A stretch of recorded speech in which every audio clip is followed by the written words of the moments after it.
All right, so we're on the record in docket 24-02243. That is People of the State of Michigan versus Henry Cox. Will the parties please introduce themselves for the record? Mr. Weddell. Brandon Waddell, Deputy City Attorney for the City of Lansing. Thank you. And Mr. Lee. Assistant Public Defender John Lee on behalf of Henry Cox. Right. And sir, you are Henry Cox, is that correct? Yes, Your Honor. All right, thank you. This is the time it's set for a pretrial in the matter. Mr. Waddell, how we proceed? Yes, Your Honor, we'd like to amend the charge to disorderly, and we believe we have an agreement with the defendant to plead to that charge. All right, so that's to amend the original count. So it'd be the count 1 to disorderly. Is that a civil infraction or a misdemeanor? That is a civil infraction. I'm just not. I think it's a That's a misdemeanor. I'm sorry. Okay, so it's 90 days and or $200.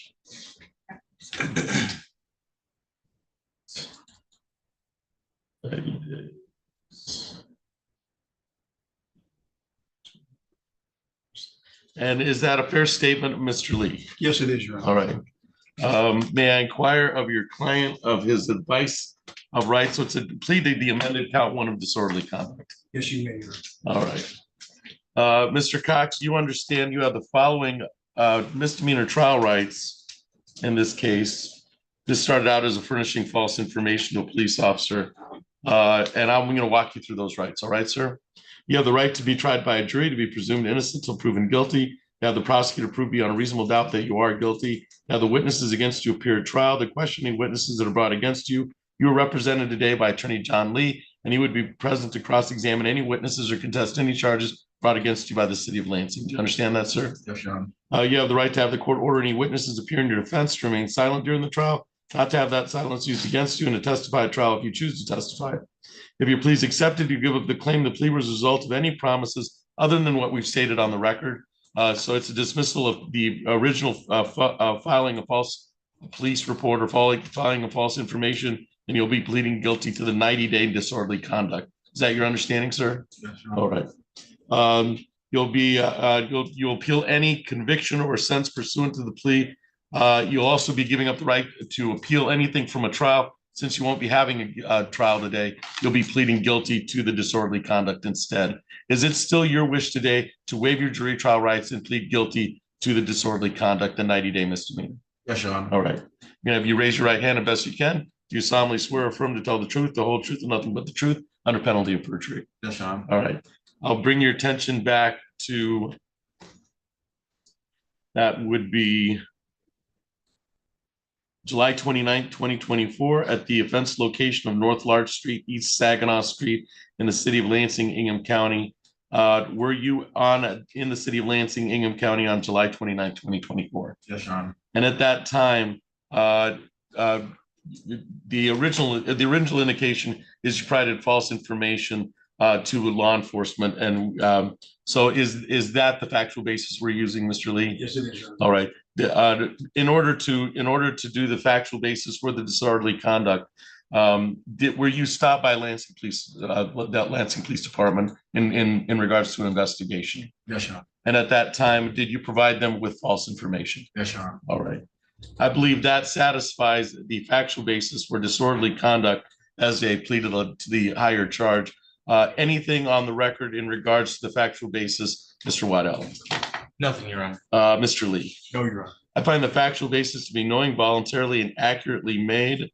Does the city have a position on sentencing, whether it goes to refer to probation or immediate sentencing? No, we have no position. Mr. Lee? We would ask for immediate sentencing. All right.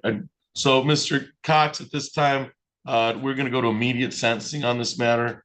I'm going to follow a Killebrew agreement and no jail. There's no Killebrew agreement, but I'm going to follow a no jail agreement, or follow no jail, I should say. There's no agreement between the lawyers. I will assess fines and costs. Fines at $100, costs at $100. Crime victims' rights fee of $75. State fee of $50. For a grand total of $275. That's $325 to the city of Lansing. And Mr. Lee, does your client need some time to make that payment? Yes, Your Honor. About how long does he need?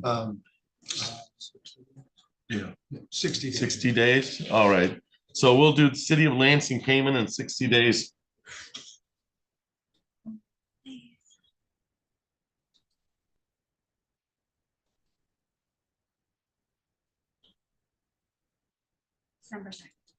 December 2nd. So your due date will be December 2nd.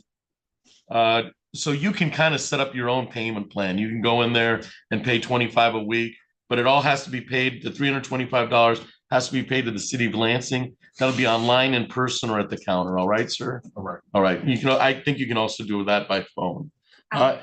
What's that? Okay. Oh, and we're gonna give, we have a brand new form we're gonna give you, so you can have it in hand. So I always think that we send them off with a payment or with a payment. We don't give them something in writing. Judge Ward also agrees with that. You're gonna get something in writing, so you'll have it there. So you can go to my court officer will give you the form saying $325 City of Lansing. All right, sir? All right. Anything else for the record in 24022243, Mr. Wetta? Nothing to say. Mr. Lee. No, thank you. All right, you can get the form from my court officer. Thank you for your appearance today. Thank you. Megan, that's a brand new form as of yesterday. Honored to give out. Yeah, it's just a good idea. I think it's a good idea. It was not my idea. It was Judge Ward's idea. Yeah, that's. Printer seems to be abnormally slow this morning. All of the printers have been slow. There you go. Right. Well, we have Mr. McDermott's here on. Morning, Joe.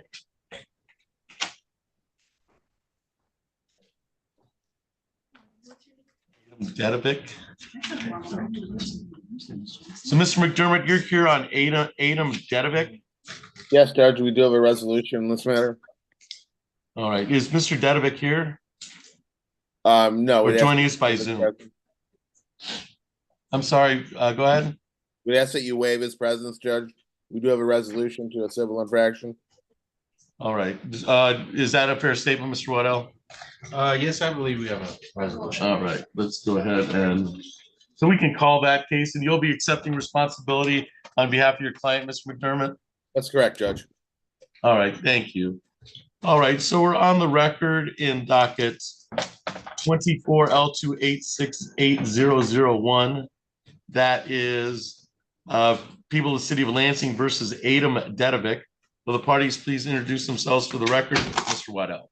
Brandon Waddell, Deputy City Attorney on behalf of City of Lansing. Mr. McDermott. Ron McDermott, P46101 on behalf of Mr. Dedovic. And it's my understanding, Mr. McDermott, you're requesting the waiver of Mr. Dedovic's presence in regards to this hearing today. Is that correct? That's correct, Judge. Mr. Waddell, do you waive Mr. Dedovic's appearance for the civil infraction? My understanding is this is going to be resolved in a civil infraction. Yes, Your Honor. All right, thank you. So, Mr. Waddell, how are we proceeding today? We have agreed to amend the charge to a speeding 1 through 5. Okay. That's correct, Judge. I do have authority to accept that on behalf of my client. All right, so we'll amend to speeding 1 through 5, and the initial count is amended. I think that comes with a $135 fine.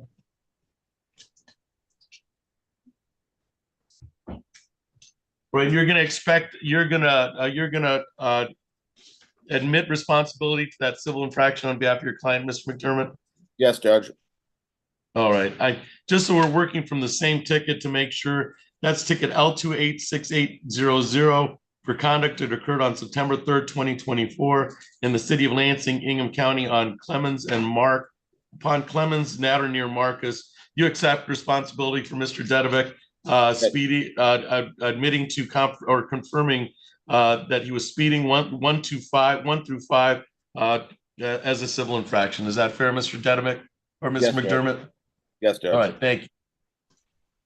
All right, I find the civil infraction is admitted to by counsel.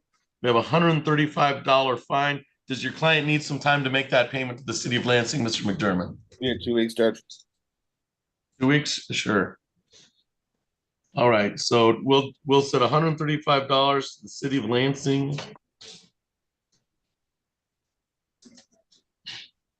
Lansing, 2 weeks out would be October 20th. October 27th. Is that right? I'm sorry, October 15th. October 15th. So October 15th would be to the city of Lansing for $135. Your client can pay in person, online, or on the phone. He can pay in the counter at the 6th floor, or just call in or go on the internet. All right, sir? Will do, Judge. Thank you. Have a good morning. You too. You're all set. October 15th is the due date. Thank you for your appearance today.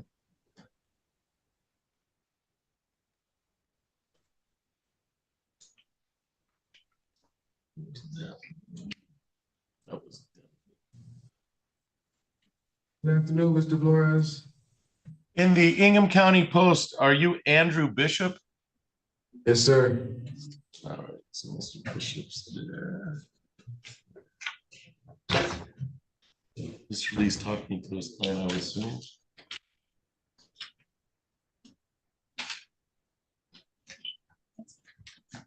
That I had that's make it pretty. well, it was a little bunchy. All right, I'm gonna miss the second. That's Mr. Diltz, right? Because we had him yesterday.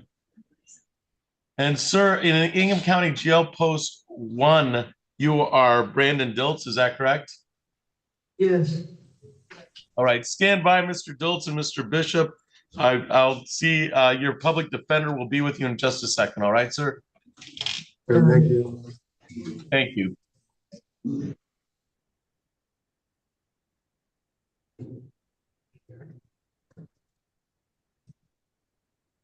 Hope you're having a good day, sir. I see you doing work.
All right, so we're on the record in docket 24-02283. That is City of Lansing versus Tazaja Pruitt. Will the parties please introduce themselves for the record? Mr. Whiteout. Brandon Waddell, Deputy City Attorney on behalf of the City of Lansing. Mr. White. Good morning, Your Honor. Toby White on behalf of Ms. Pruitt. Ms. Pruitt's with me at council table in the courtroom. Right, correct my pronunciation. It's Tazaja Pruitt. Tasia Pruitt. Thank you. All right, so Mr. Waddell, this is the time set for pre-trial today. How we proceed?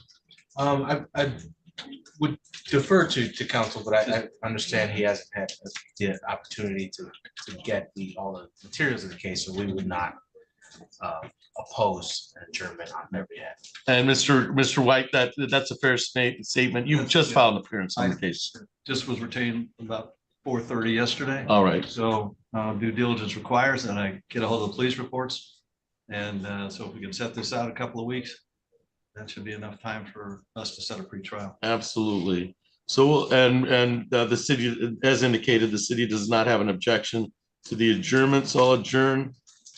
I think we have, I think we're 1 to 4, we're 3. Okay, 3 weeks out. That'll work. October 22nd at 10:30. Your Honor, is it possible to do it in the afternoon? She does a very good job and she works and gets out at 2 o'clock, or is it 2:30? I think 2:30 we could probably do it. Not that day, we have LT.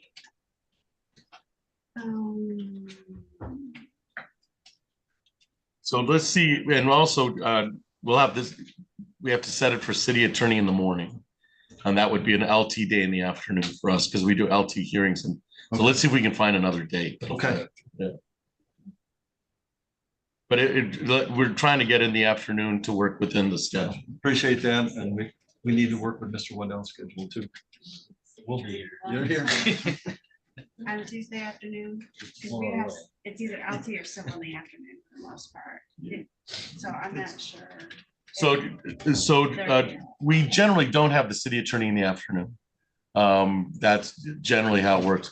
If the city attorney agrees to come in the afternoon, I think we can set it one of those time slots. I just don't know, Mr. Waddell, and I know you're covering. Yeah,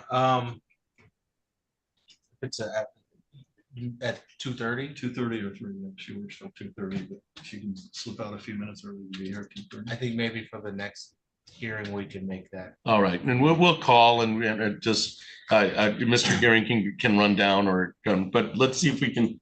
We'll set it for an afternoon, a Tuesday afternoon. Let's do October 29th, please, at 2:30. All right. It's just a civil day. All right, so October 29th at 2:30.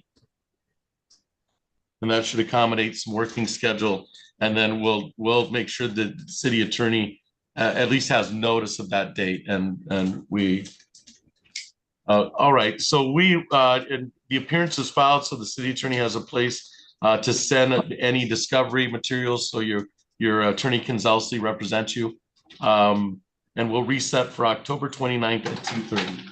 Anything else for the record in docket?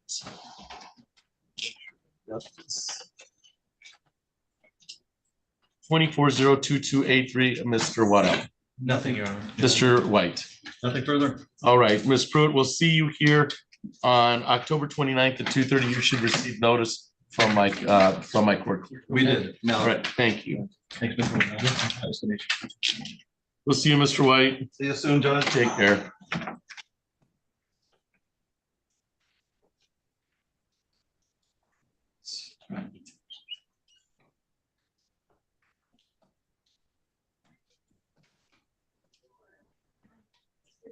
Mr. Lee, what do you have ready to go? We have Mr. Burns, Robert Burns? Robert Burns. We have Ms. Ashley Bynum.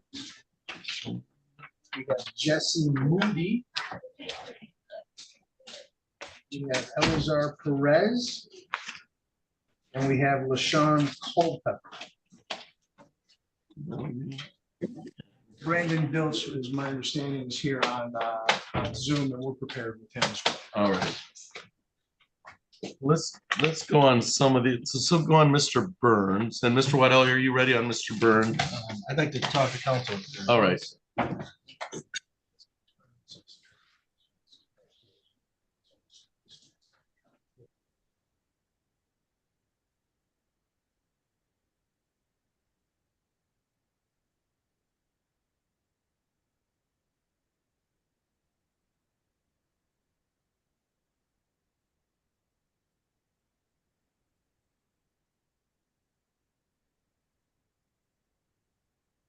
All right, are we ready to go on Mr. Burns? Yes, Your Honor. All right, Mr. Burns, you can come up here.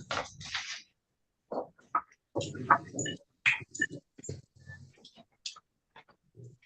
right, so we're on the record in docket 24-01173 and 24-01940. That is the City of Lansing versus Robert Burns. I have the second. Robert Burns the second. Will the parties please introduce themselves for the record? Mr. Waddell. Brandon Waddell, Deputy City Attorney on behalf of the City of Lansing. Mr. Lee. Thank you, Your Honor. Assistant Public Defender John Lee, appearing on behalf of Robert Walter Burns II. And sir, you are Robert W. Burns II? Yes, I am. All right, thank you.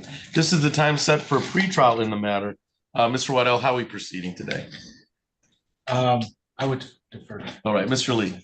Your Honor, Mr. Burns has done some research on the reason for his license being suspended and discovered that he owes money on tickets in East Lansing and here in at the 55th District Court in Ingham County as well. He almost has the East Lansing stuff paid off and is working on getting everything paid off so that he can get his license restored.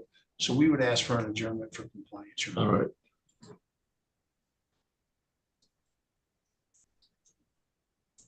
And does the city have any objection to the adjournment for compliance? No objection. All right.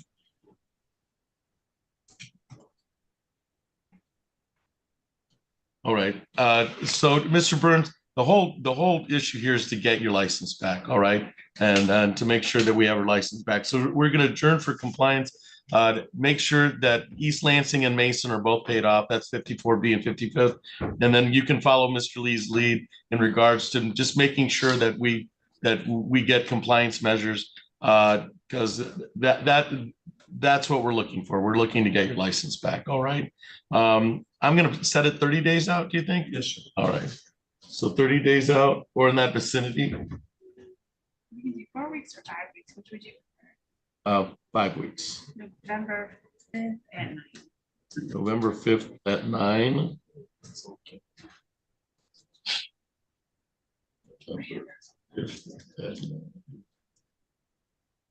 All right, so Mr. Burns, we've adjourned this out to November 5th at 9 o'clock to give you time to make those payments. If you come back here with proof of the payments and show it to Mr. Lee, we can go from there in regards to what the city would have in order to make an offer in this matter. All right. All right. Is that a fair statement, Mr. Waddell? Yes. All right. Anything else for the record in 24-01173 or 24-01940, Mr. Waddell? Nothing, Your Honor. Mr. Lee. No, thank you. All right, Mr. Burns, we'll see you on that November 5th date at 9 o'clock. All right, sir? You should get notice from my court officer for that day, all right? Okay. All right, thank you. Thank you very much.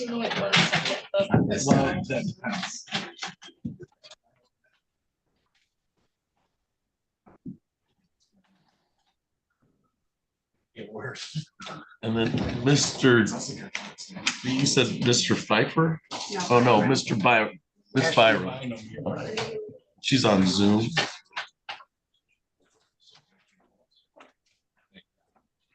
Right, and Mr. Well, we're all set on Miss Bynum? Yes, Your All Honor. right.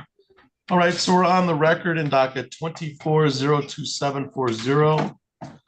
That is City of Lansing versus Ashley Bynum.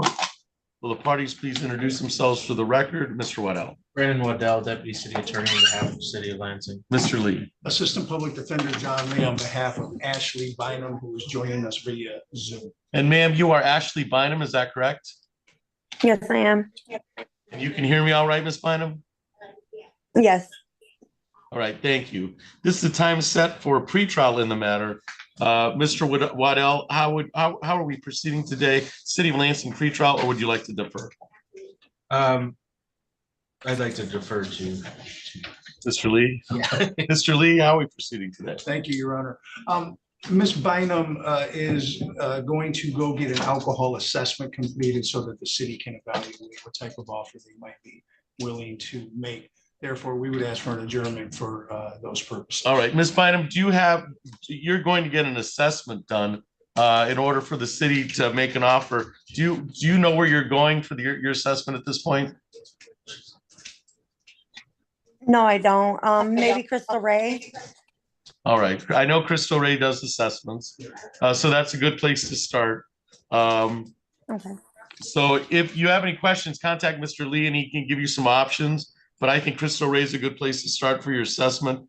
But I think this is without objection to the adjournment, in order for the Ms. Bynum to get an assessment so that the city will feel comfortable making an offer. Any objection, Mr. Waddell? No objection. All right. So we'll adjourn for compliance. For, I would say 30 days.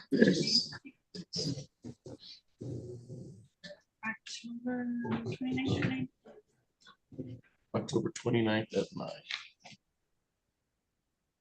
All right, Ms. Bynum, we've adjourned today's hearing in order for you to seek an assessment and for compliance on October 29th at 9 o'clock, right, ma'am? Okay, thank you. And you'll get notice sent to that Fairview Avenue address. Is that still a good address for you, ma'am? Yes, it is. All right. Anything else for the record at 24-02740, Mr. Waddell? Nothing, Your Honor. Mr. Lee. No, thank you, Your Honor. All right, Ms. Bynum, you're all set. Thank you for your appearance today. Thank you. Can I just leave now? We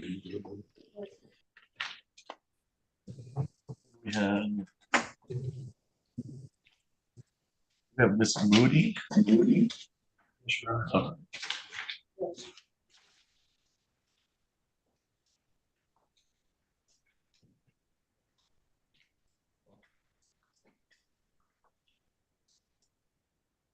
And Mr. Waddell, you're ready on Miss Moody? Yes, Your Honor. All right, so we're on the record in docket 24-02212 and 24-02213 is the City of Lansing versus Jesse Lynn Moody. Will the parties please introduce themselves for the record? Mr. Waddell. Brandon Waddell, Deputy City Attorney on behalf of the City of Lansing. Mr. Lee. Assistant Public Defender John Lee on behalf of Jesse Moody. And ma'am, you are Jesse Moody, is that correct? Yes, Your Honor. All right, you can hear me all right, Miss Moody? Yes, Your Honor. Thank you. This is time set for a City of Lansing pretrial. Mr. Waddell, how would you like to, how's the city proceeding today, or would you like to defer? I believe we have an agreement. The city is prepared to dismiss the driving with license suspended charge for the defendant's plea to the failure to stop an ID charge. Thank you. So a 1-for-1 dismiss 24-02212 and then plead to the file of 24-02213. Is that correct, Mr. Waddell? Mr. Lee, is that your understanding? Pretty much, Your Honor. Let me just double check.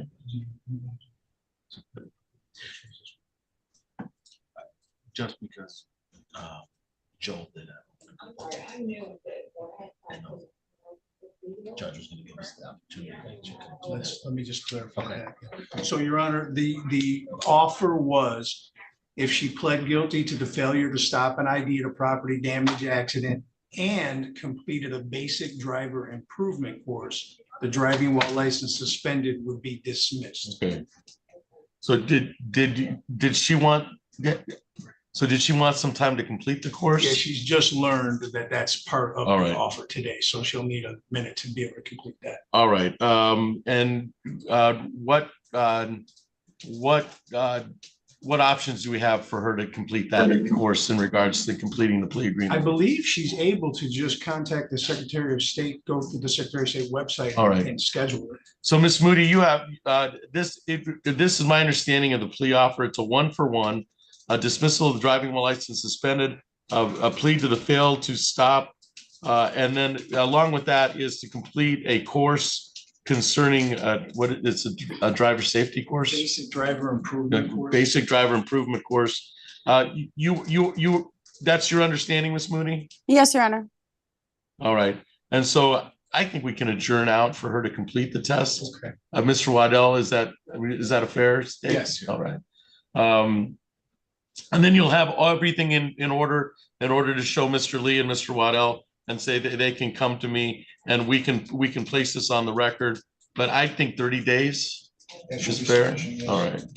So I'm going to indicate resolution adjourned for 30 days out.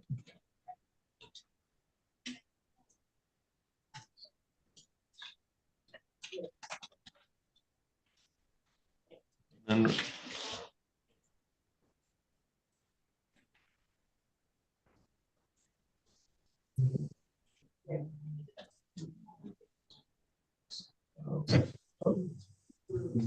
a 30-day out date of, or in that vicinity.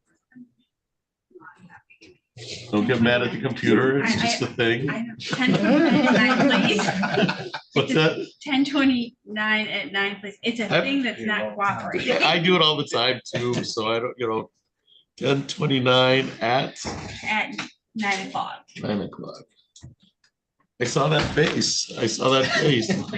I've made that face a lot. It's acting like a fool I today. know.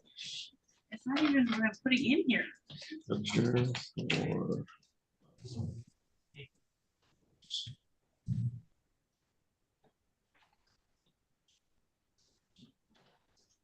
All right, so Ms. Moody, we've adjourned this out to October 29th at 9 o'clock, so you can comply with some of the requests made by the city. One is to do that course, all right?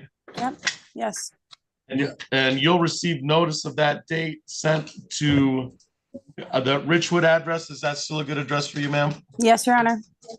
All right. Anything, so it's October, we've adjourned to October 29th at 9 o'clock. Anything for the record in either of these files, 24-02212 or 24-02213, Mr. Waddell, Nothing else, Your Honor. Mr. Lee. Nothing further, Your Honor. All right, Ms. Moody, we're all set. We'll see you on October 29th at 9 o'clock. All right. Thank you, Your Honor. Have a nice day. Thank you.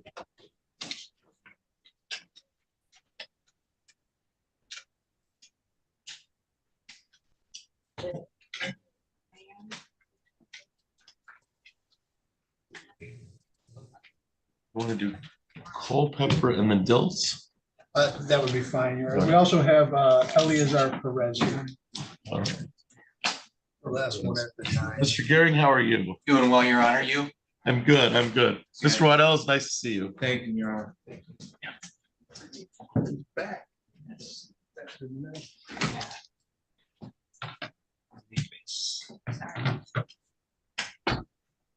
I'm aware. Sorry, get off. You want to take the. I'm aware.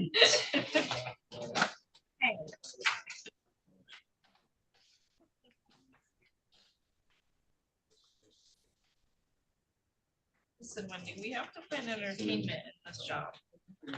And my We have a lot. entertainment is picking on you, so you just. Don't forget about me, Mr. Bishop, sir.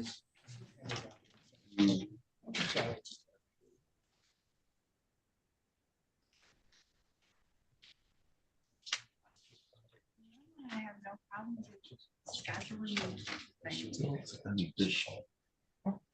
Judge Ward's running a trial. Got some deviants or Saturday. It's a step there, yeah. There's Culpepper dates.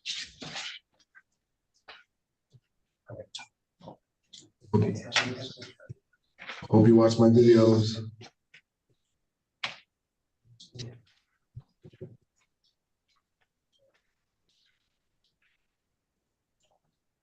Hope you enjoy my videos. Did you want to go on Culpepper, Sure. Yep. LaShawn, and then we'll go we'll go on Perez. We have Dilts, and then did you need to meet with Mr. Bishop, or are you ready to go on Bishop? I know I would need to meet. All right. So let's go on these three, and then we can regroup. All right, Mr. Culpepper can come up here, or Miss Culpepper.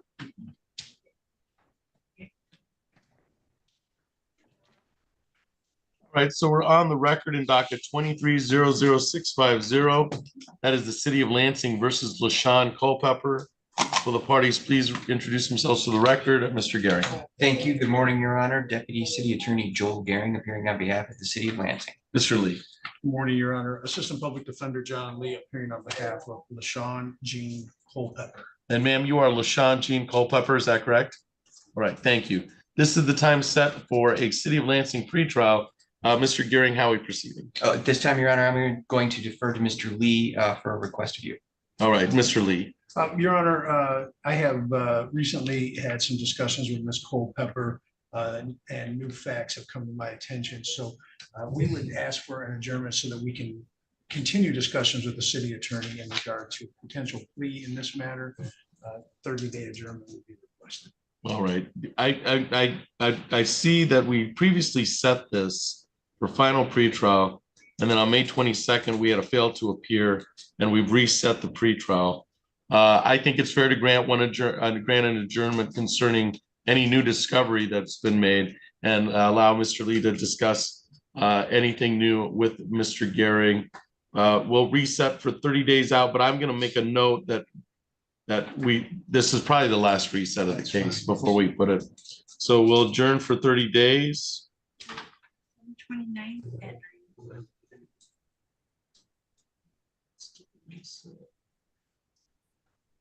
We'll set for October 29th at 9 o'clock. So Ms. Culpepper, you'll receive notice from my court officer for that October 29th date at 9 o'clock. Anything else for the record in docket 23-00650, Mr. Gehring? Nothing from the city, Your Honor. Mr. Lee. Nothing further. All right, Ms. Culpepper, you'll receive notice. We'll see you on that October 29th date.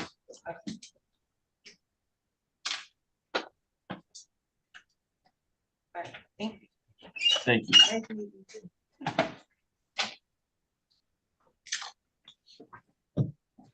And did you want to call Mr. Perez?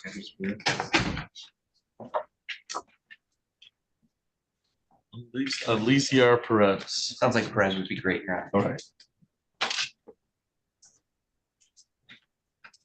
All right, so we're on the record in docket 24-02265.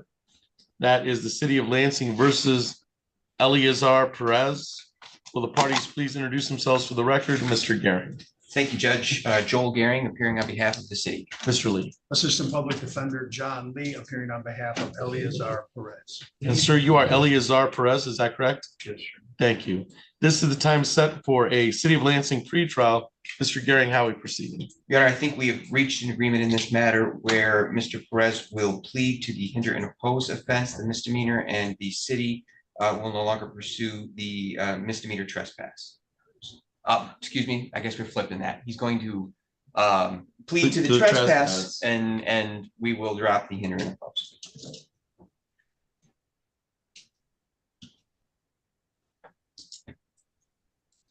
And is that a fair statement, Mr. Lee? Yes, it is, Your Honor. And so this is on a ticket, isn't it? Oh, this is a complaint. Let's see. It's on a complaint. So it's Mr. Perez, you will be pleading to count one, which is the 90-day misdemeanor and or $500. count two, the hinder and oppose, will be dismissed. Is that your understanding? Yes. All right. Mr. Lee, may I inquire of your client of his advice of misdemeanor rights? Yes, Your Honor. All right.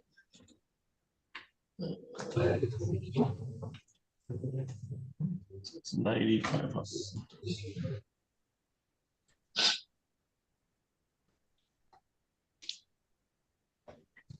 Mr. Perez, you have the following jury rights in this matter, jury trial rights. You'll be waiving those rights, or I'm assuming you're waiving those rights in order to plead guilty. I'm going to walk you through those rights. All right, sir? You have the right to be tried by a jury, to be presumed innocent till proven guilty, to have the prosecutor prove beyond a reasonable doubt that you are guilty, to have witnesses against you appear at trial, the questioning witnesses are brought against you.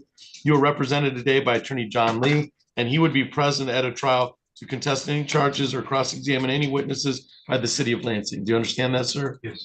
You have the right to have the court ordering witnesses appearing in your defense to remain silent during the trial, not to have that silence used against you, and to testify at trial if you choose to testify.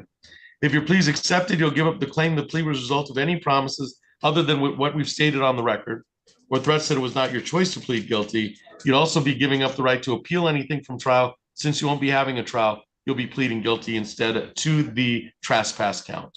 Is it my understanding it is your wish today to waive those jury trial rights and plead guilty to trespass? Yes. I'm going to have you raise your right hand as best you can. Do you solemnly swear or affirm, tell the truth, the whole truth, and nothing but the truth under penalty of perjury? I do. All right.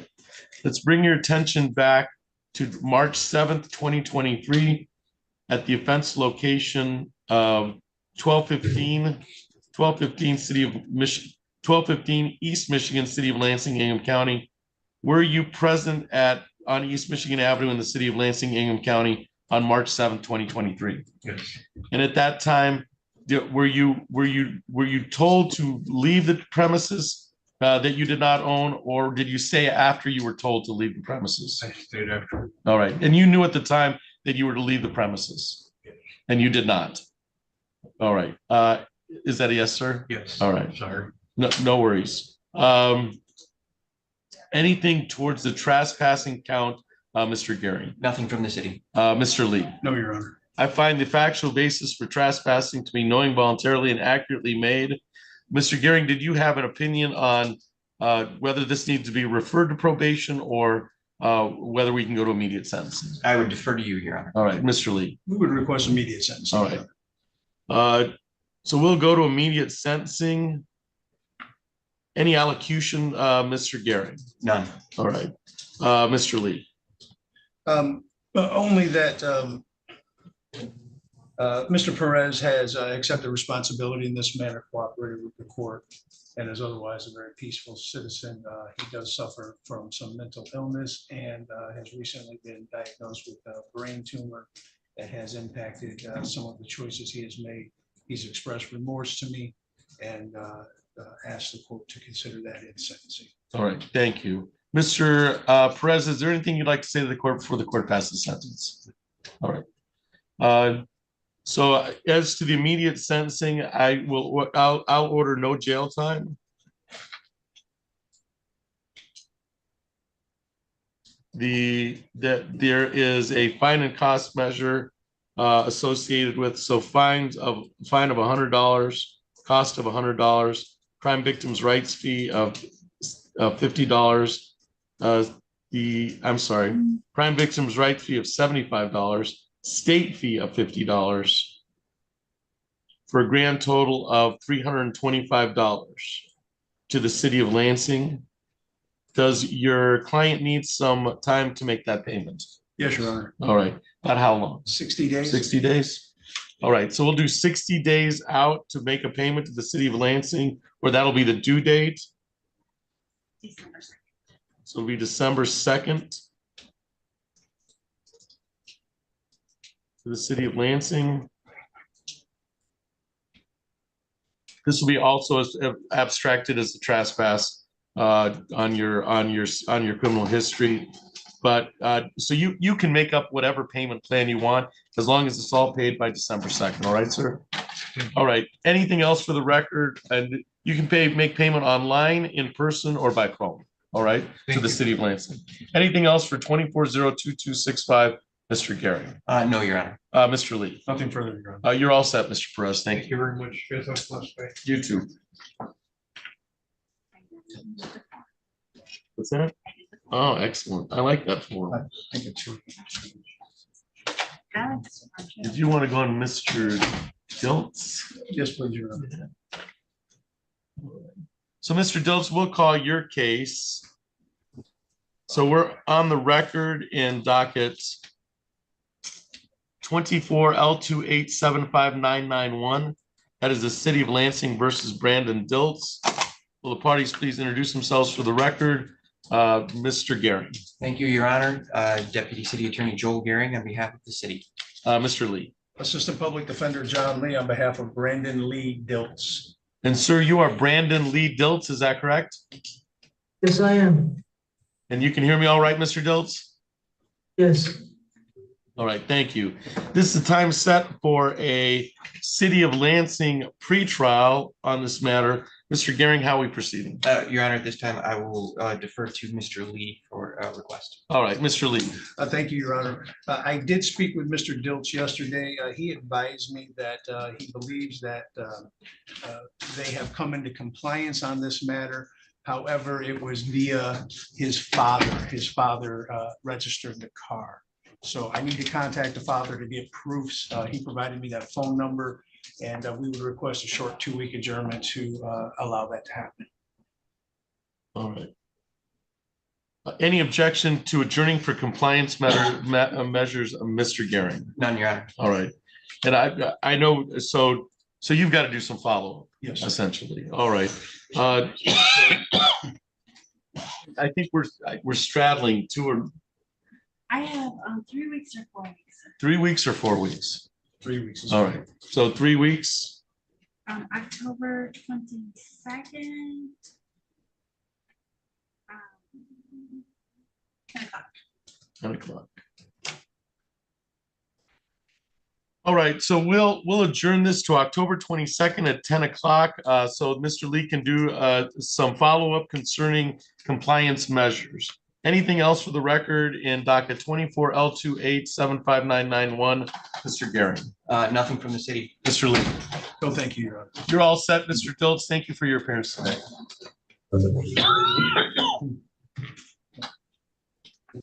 And then I gotta get Bishop. He's on the line. let us know when you want to see Mr. Bishop's in post.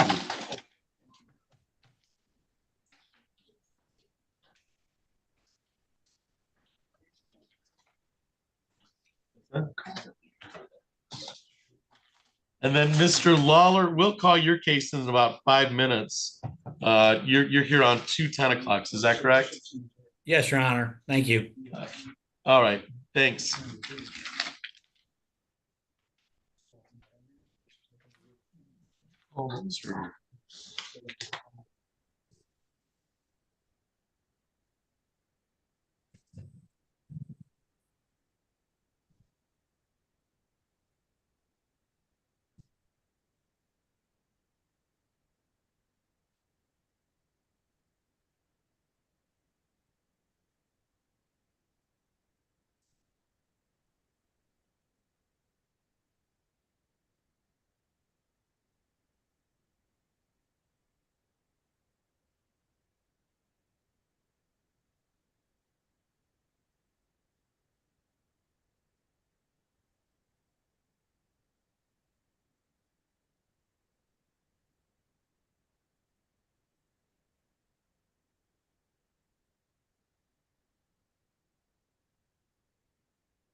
All right, so we're on the record in docket 24-01919. That is the city of Lansing versus Aaron Pfeiffer. Mr. Pfeiffer, you can come up here. Will the parties please introduce themselves for the record? Mr. Gehring. Thank you, Your Honor. Good morning, Deputy City Attorney Joel Gehring on behalf of the city. Mr. Blackman. Fred Blackman, on behalf of Mr. Pfeiffer, is standing to my right at podium. Okay, and sir, you are Aaron Pfeiffer, is that correct? Yes, sir. All right, thank you. This is the time set for plea today, based on some conversations that we've had on discussing this case. It's my understanding that there's going to be a request for an adjournment based on future compliance measures on this matter. Is that a fair statement, Mr. Gehring? That is, Your Honor. All right, Mr. Blackman. That is correct. And I think we've got a new date that we've looked at. So it'll be, so we'll adjourn this matter and set for, what date you give us? October 22nd at 10. October Mr. Blackman's schedule. 22nd at 10 o'clock.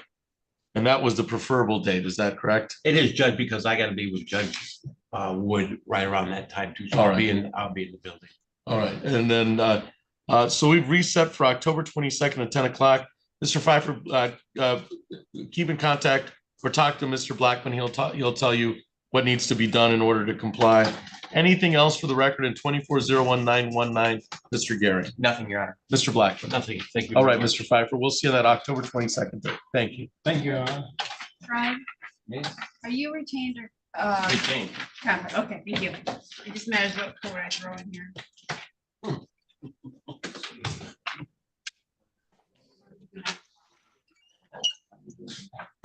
Go on Mr. Lawler's case.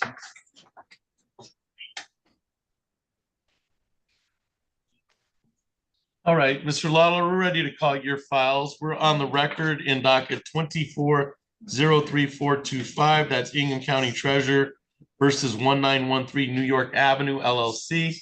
Parties, please introduce themselves for the record. Mr. Lawler. Yeah, Charles Lawler, Your Honor, P65164 on behalf of the Ingham County Treasurer. All right, and is there anybody representative of 1913 New York Avenue? You can check on the next two cases. They're both. We'll check the hallway, but I do not believe anybody's here on that case representing. It's my understanding we previously met on September 4th, 2024. The defendant failed to appear, and this was set for second date at today's date and time. Mr. Lawler, how did you want to proceed today? Your Honor, we're just seeking a possession judgment, so I would ask that I could submit a default judgment so we could order or enter an order for eviction in 10 days. All right. So the default judgment is orally granted, and then I will sign it when it's submitted to the court. The defendant has failed to appear. This was set for 10 o'clock, and it is now 10:17. And so I will sign the default judgment when advanced to the court. Anything else for the record in docket 24-03425, Mr. Lawler? No, Your Honor, could I just ask for the email address though to mail to send this in, or do we just You'll file have to- electronic filing? You'll have to Michigan file it. You'll have to Got it. MI file it. Okay, All they'll right. do it. Thank you. Thank you. That's all for the record in 24-03425. I'll add that note, and then we'll call your next case in 1 second.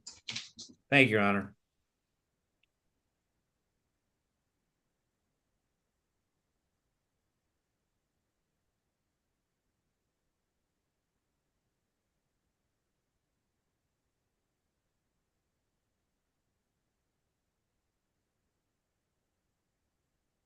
It was working the way it's supposed to. All right, so we're on the record in 24-03437. That's Ingham County Treasurer versus Eric Leland. Will the parties please introduce themselves for the record? Mr. Lawler. Yes, Your Honor. Charles Lawler, P65164 on behalf of the Ingham County Treasurer. All right, this is the time set for a hearing today, and I will indicate for the record that we previously met on September 4th, 2024. The defendant failed to appear. We set this for second hearing We've checked the Zoom courtroom, the physical courtroom, and the hallway. And Mr. Leland is not, has failed to appear. So the defendant has failed to appear for the second hearing. Mr. Lawler, how would you like to proceed? Your Honor, since the defendants failed to appear twice, we'd like to ask for a default entry of judgment for possession only. And so that we can file that with the court. All right. I will orally grant the default judgment for possession and await for the order to advance to the court to sign. This was set, I previously indicated set for 10 o'clock. And it's now 10:19.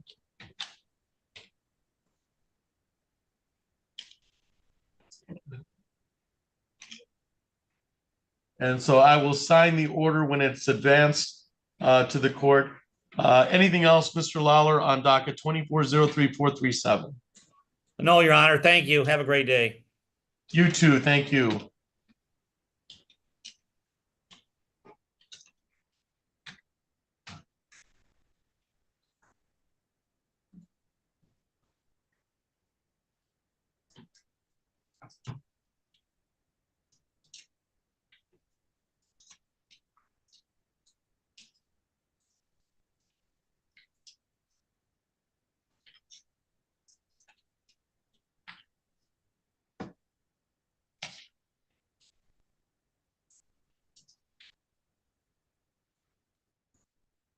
I think that's our civil docket for this morning.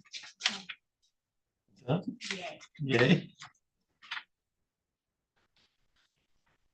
Got a bunch of stuff this afternoon, but let's take care.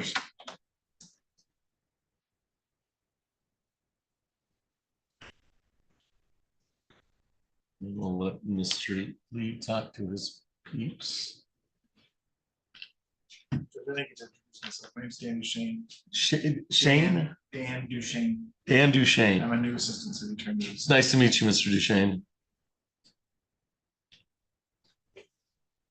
We haven't had that many city attorneys. We've got We went from Hagan Lawrence. Staples. We've had Matt Staples. We've had we had Amani, and but I've known Amani for years. Yeah. Manny's gone, and Amani's at the legislature now. Yeah, and Amanda is the city attorney in Coldwater now. I forgot Amanda. Yeah. And so when I came in, other than the old guard, I'll call, Jim and Joe and Jack. Right. And there was just Greg, Lisa, and Matt. Really? I came in. You remember how in 1 week I was doing this. Right. Lisa had some time. There wasn't a lot of time. Correct. And now we've brought Brandon back. Catherine is here as well, a new hire who you'll meet, I'm pretty sure, fairly soon. Yeah, I've not met her. And then Mr. Duchesne, and then Mr. Waddell, I kind of knew just because he's also a neighbor. He lives right around the corner from me. So, but he's also I knew him. I knew him really by name. Yeah. I knew him. We had no bench at all. Now we've got one. I just didn't want to interrupt.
Mr. Lee, what's your pleasure? Might as well do Mr. Bishop since he's in jail. All right, That's Mr. correct. Bishop. Yeah, thank you.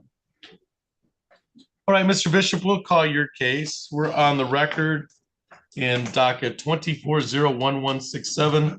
That's people of the state of Michigan or city of Lansing, people of the city of Lansing versus Andrew Bishop. Will the parties please introduce themselves for the record? Mr. Gary. Thank you, Your Honor. Joel Gehring on behalf of the city of Lansing. Mr. Lee. Assistant Public Defender John Lee on behalf of Andrew Bishop. And sir, you are Andrew Bishop, is that correct?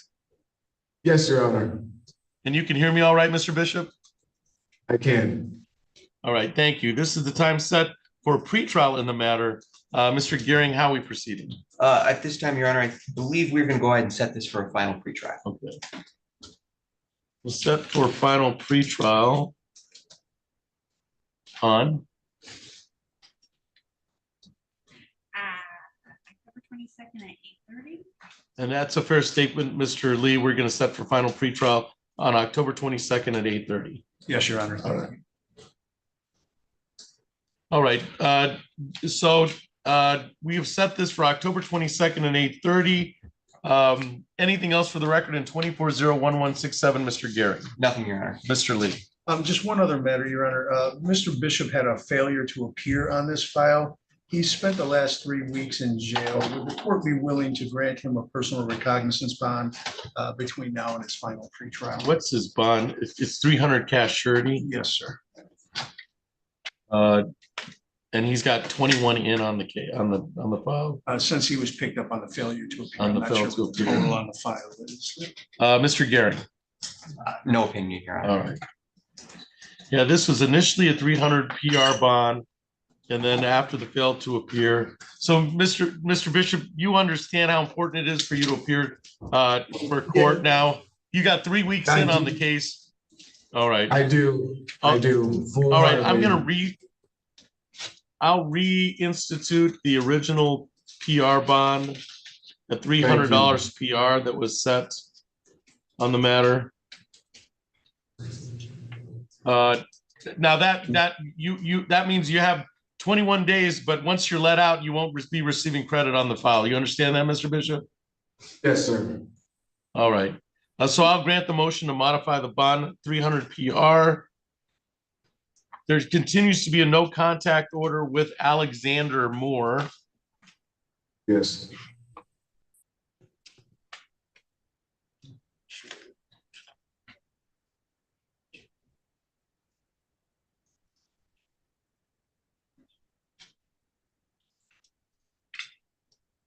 All right. Anything else for the record in 24-01167, Mr. Gehring? Nothing from the city. Mr. Lee. Nothing further, Your Honor. All right. You're all set. We'll see you on October 22nd at 8:30. I still have that 1015 London Drive address. Is that still a Yes. good mailing address? London Drive. Yes, sir. Yes. All right. That's where your notification will be sent. Mr. Bishop, you're all set. Thank you for your appearance today. Thank you. Thank you. You did a good job, Mr. Flores.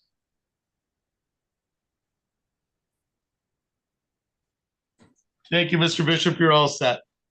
You too. Thank you.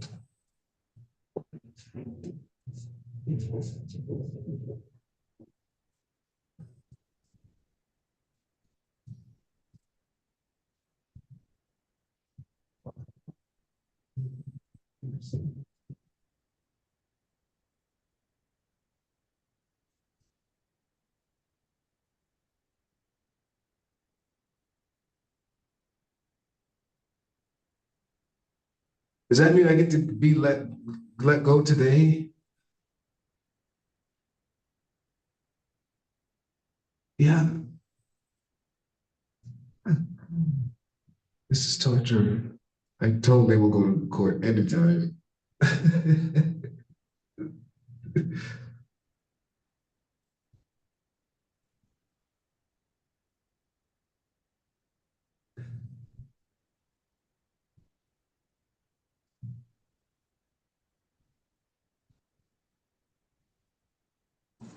All right, so we're on the record in docket 24L2865011.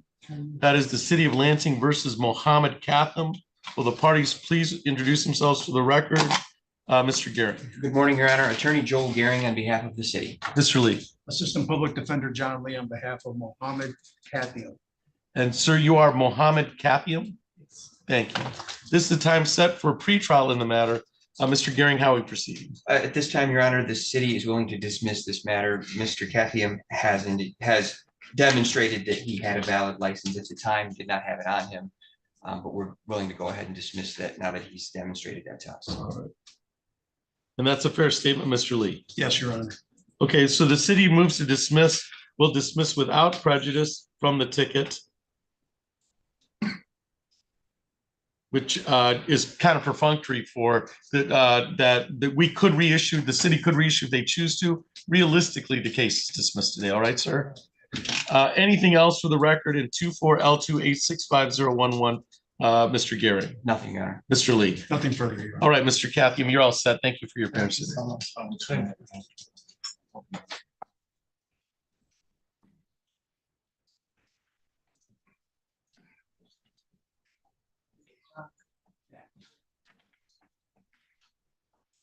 I have Clay and Spear left. Is that right? We're ready to proceed on the Spear. On Spear? All right.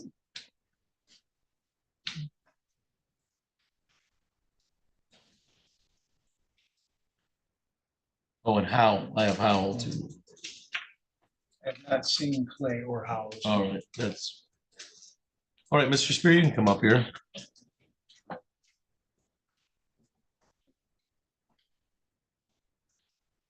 All right, so we're on the record in docket 24027777 and the accompanying ticket of 24L2898191.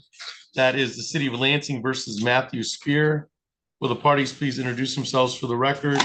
Mr. Gehring. Thank you, Your Honor. Deputy City Attorney Joel Gehring appearing on behalf of the city. Mr. Lee. Assistant Public Defender John Lee appearing on behalf of Matthew Spear. And sir, you are Matthew Spear, is that correct? Yes, sir. All right, thank you. This is the time set for a pretrial in the matter. Mr. Gehring, how are we proceeding?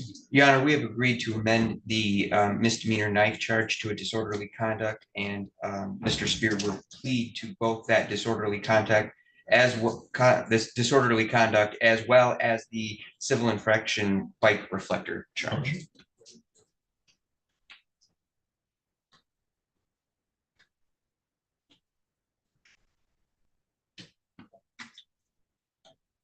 And that disorderly conduct, it's a 90-day and or $200. Is that correct? That's what I recall. Yeah, that's what I think. I'm pretty sure. All right, is that a fair statement, Mr. Lee, that we're going to amend the information or let me see if this is on a ticket or a ticket. So we'll amend the ticket to read the disorderly conduct, the 90-day misdemeanor with a plea to the 90-day misdemeanor amendment and the bike reflection civil infraction. The knife over 3 inches is to be dismissed. Is that your understanding? That is my understanding. All right. May I inquire of your client of his advice of misdemeanor jury trial rights? Yes, you may, Your Honor. All right.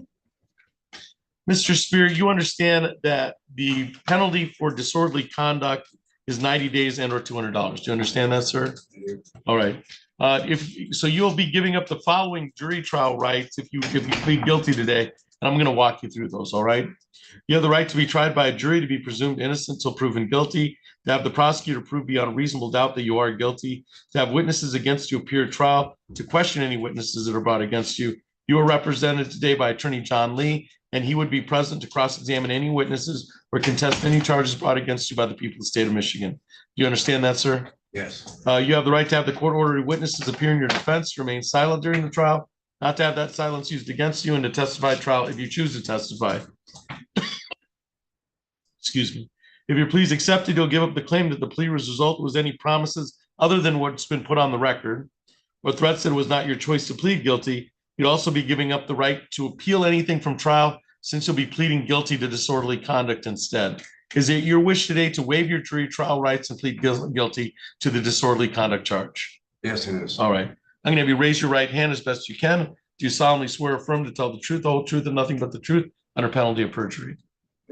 I'm going to bring your attention back to September 17th, 2024 at the offense location of Museum Drive in East Michigan, on East Michigan Avenue in the city of Lansing, Ingham County. Were you at the city of Lansing Museum Drive, East Michigan on September 17th, 2024? Yes, I was. And then did you just want to make the basis for the knife charge, or? You might as well. Yeah. So at that time, were you in possession of a knife over 3 inches in blade? I believe so. All right. So that would suffice to take for the higher offense, to take it for the disorderly conduct. Also, Mr. Lee, do you admit responsibility on behalf of your client for the civil infraction of the bicycle light, not driving a bicycle with lights and reflectors on? Yes, Your Honor. All right. And I don't know what the 135.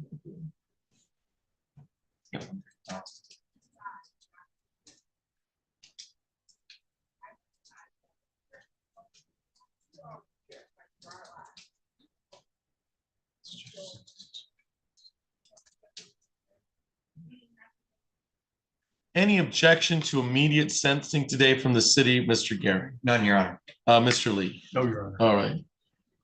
So we're going to go to immediate sentencing, Mr. Spear, and we'll give you a total of the fines and costs, and it'll be given to you in a handout, so you'll know, and then we'll figure out some date that'll work for your finances. All right, sir? I'm gonna order no jail time.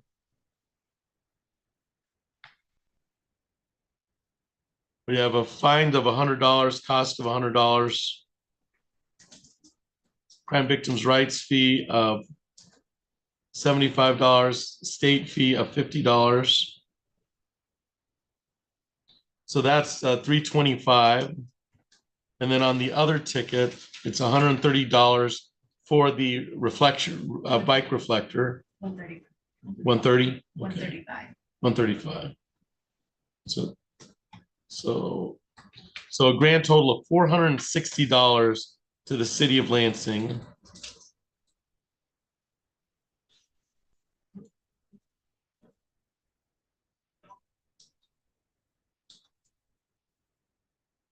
And Mr. Lee, does your client need some time to make that payment to the city of Lansing for the total amount being $460? Yes, Your Honor. He would request 90 days. All right. If that's possible. That's possible. So we'll do. So I'm going to give you a date 90 days out. You can, up until that 90 day, you can make whatever payment plan you want. You can make it online, in person, or by phone, right here at the counter in the city of Lansing. But I'll give you to that. The payment plans, as long as it's all paid by that date. If it's not paid by that date, you get caught in that show cost cycle, and that's not a place you want to be. All right. So $460 a date, please. Let's go on a teeny bit past the 90 days and do January 2nd, just to play the All right. holiday schedule. I'm not sure what the court's availability is on some of these days. All right. So we'll set it for January 2nd, 2025, $460 to the city of Lansing.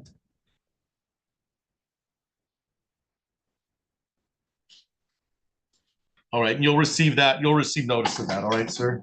Okay. Anything else for the record in 2402-777, Mr. Garrett? Nothing, Your Honor. Mr. Lee? Nothing further, Your Honor. You should be all set, Mr. Spear. Thank you for your appearance today. Thank you.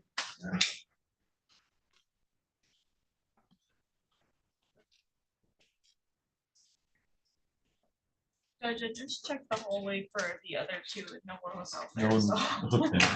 So did we want to call Clay and Howell? That makes sense, Your Honor. It's for a show cause. Oh, Never mind. I just saw a flash up on his name. Yeah. Who's came for sure? Miss- I got three. I got three coming. Murphy's running late because she's handling a matter in 30th Circuit Court, so. But she intends to pay in full today, so. Yeah, so. That's two. Come on, man. Because Mr. Brown, Mr. Brown's not gonna be here. I'll be shocked. Oh, brother, I've had He comes cases. to voted. What's that? He comes to Conan. Yeah, well, exactly. How does that happen? Help me, help you. I don't think so. No. All right, so we're on the record in 24L2885292 and 24L2885293. That is the City of Lansing versus Ed Quan Clay. Will the parties please introduce themselves for the record? Mr. Gary. Thank you, Your Honor. Good morning. Joel Gehring appearing on behalf of the city. Mr. Lee. Thank you, Your Honor. Assistant Public Defender John Lee on behalf of Ed Quan Clay. All right, this was scheduled for 9 o'clock. It is now 10:48.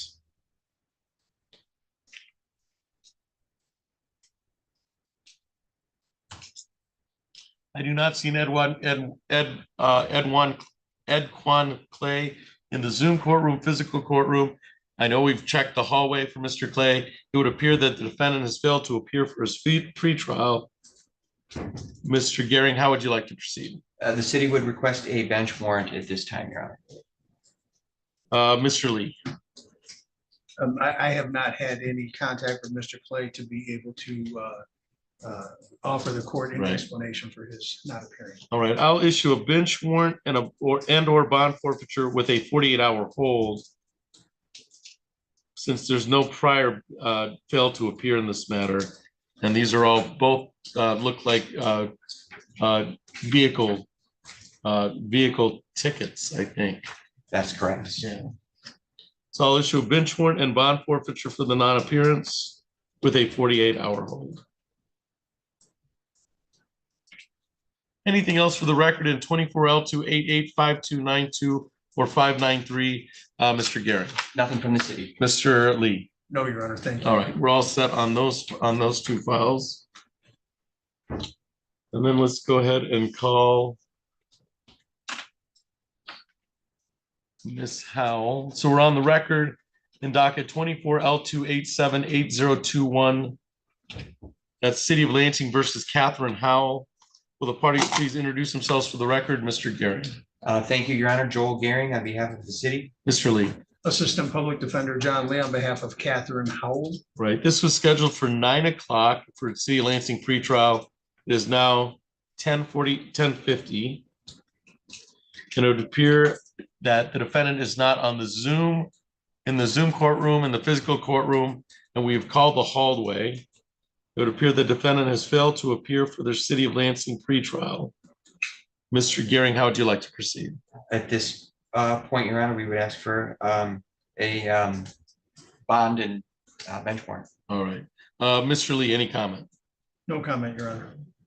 So we'll issue a bench warrant and bond forfeiture for fail to appear with a 48-hour hold. I don't have a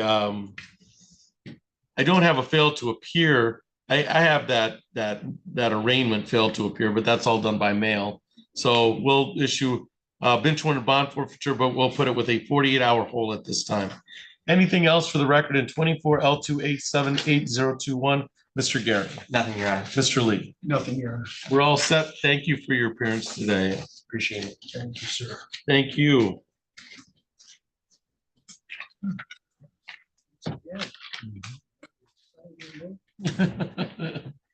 Another exciting day in district court. Thank you, Judge. Thank you, Judge. Thank you, Mr. Gehring. Thank you, Mr. Duchesne. Mr. Vasquez, you're in good hands, huh? There you have it.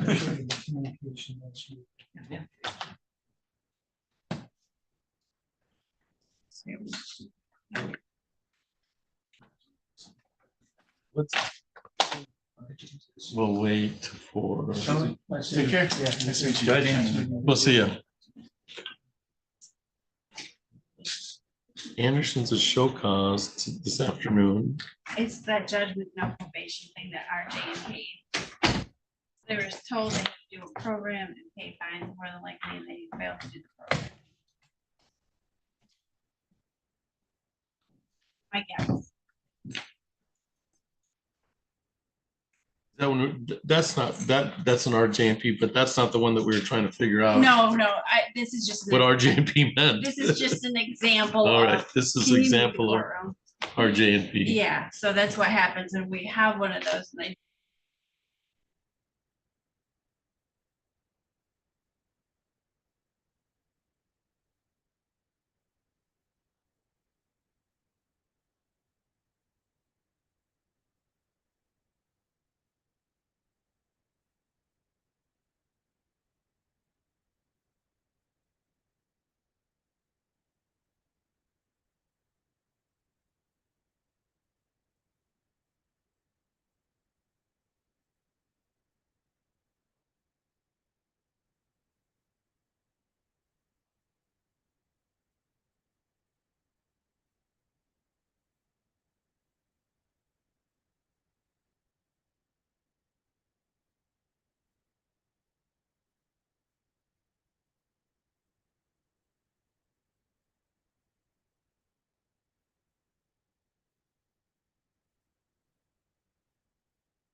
Well, All right, Miss Robinson, are you there? Yes. All right, we can call your case. So we're on the record in docket 22L27-23071. That is the city of Lansing versus Taja Robinson. And ma'am, you are Taja Robinson, is that correct? Yes. All right, this is a show cause hearing for the failure to pay. You have a balance of $157.20, and the last payment was made in 2022, I believe. Ms. Robinson, do you need some time to make that 157.20 to the city of Lansing? Yes. When I was looking for the payment, I could not find it. All right, I do have you making payments, but then they stopped a couple years ago. Yes. I tried to call the court officer and they tried to look it up for me and they said they could not find my ticket anymore, which we were But confused about myself. It's definitely here. I've got the file in front of me. So we will not issue any bench warrant since you've shown up. And about how much time do you need to make that $157 payment to the city of Lansing? 2 weeks.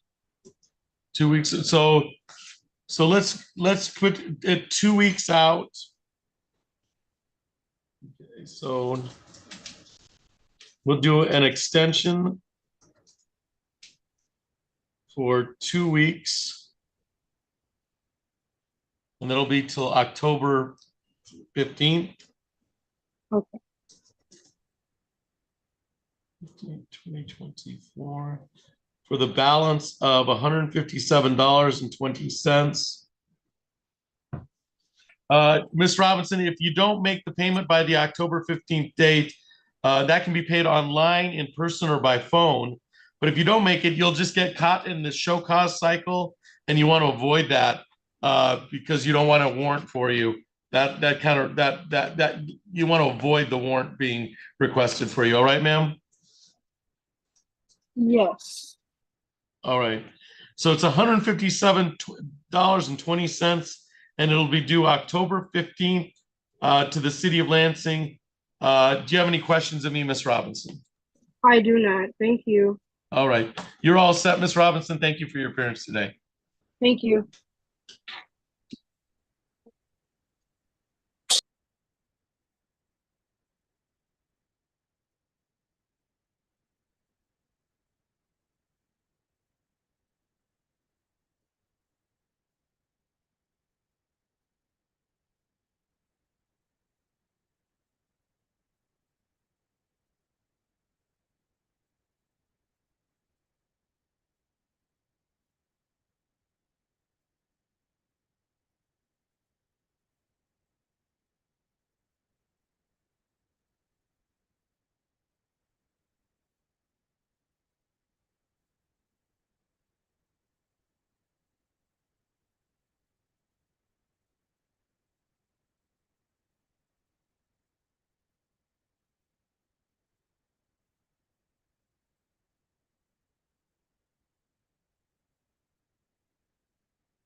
All right, so we're on the record in docket 23-02747. This is a City of Lansing versus Raekwon Brown. This is set for show of cause. And I have an outstanding balance of $270. That sound right? Yes, that is correct. Yeah. So show cause for $270. I do not see Raekwon Brown in the Zoom courtroom, physical courtroom. There's nobody by that name in the hallway. It would appear that Raekwon Brown has failed to appear for the show cause hearing. As previously said, it was set for 11 o'clock. It's now 11:17. And a bench warrant and bond forfeiture are issued for the non-appearance of the defendant. And that's all for the record in 23-02747.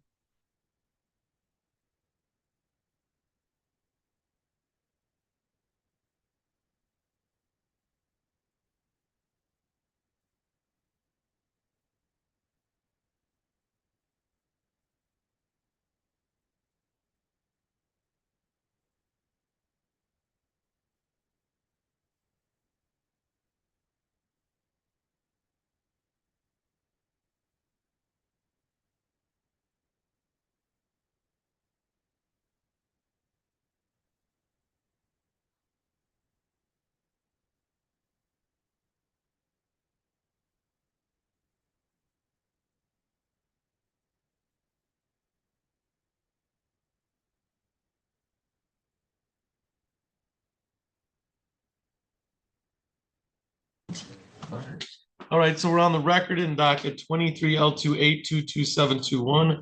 That is the City of Lansing versus Al Jessup. And this was scheduled for 11 o'clock. It is now 11:18. It would appear that Mr. Jessup has failed to appear for the show cause hearing. I do not see Al Jessup in the Zoom courtroom, physical courtroom, and then nobody answers to that call in the hallway. So it appears that the defendants failed to appear for show cause, and a bench warrant and bond forfeiture are issued. And that's all for the record in docket 23L28222721.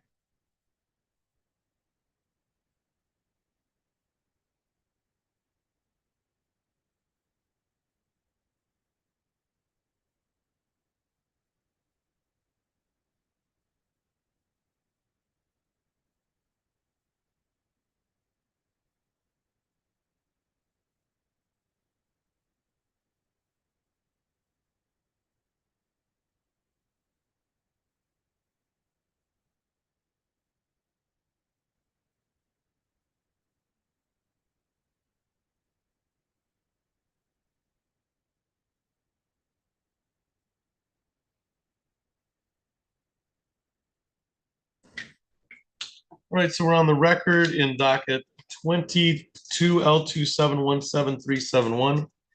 That is City of Lansing versus Peter Ritchie. This is scheduled for 11 o'clock. It is now 11:20. I do not see a Mr. Ritchie in the Zoom courtroom, physical courtroom, or hallway. It would appear that the defendant has failed to appear for the show cause hearing. It was set for $186. The court will issue a bench warrant and bond forfeiture for their fail to appear. And that's all for the record in 22L2717371.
Would the individual who just joined the Zoom courtroom on the cell phone, Samsung, please identify yourself? It's gonna be Clay Sane. Oh, 21. Clay Sane? Yep. All right. Let's go ahead and call that case. So we're on the record in docket 21 L2688291. That is the city of Lansing versus Clay Sane. And you are Clay Sane, is that correct? He's right here. Sorry, he was just using the back restroom really quick. All right. So, sir, you are Clay Sane? Yes. All right. Thank you. This is time set for a show cause on a balance of $185 to the city of Lansing. Mr. Sane, do you need some time to make that payment to the city of Lansing? Some more time. All right. This comes from a ticket. About how much time do you need? 30 days. 30 days. 30 days. So we can set it. So I'm going to issue no bench warrant or bond forfeitures issued. The defendant has failed to has appeared. Mr. Sane has appeared for the show cause hearing, and we will grant an extension to October 31st for payment to the city of Lansing for the $185. That can be paid online, in person, on the phone, or by Dropbox, I think, or by Dropbox to the city of Lansing for $185. If you're in the city, the easiest way is just to go to the counter. But I will give you till October 3rd. Is it October 31st? Yep. October 31st. At October 31st of this month. Okay.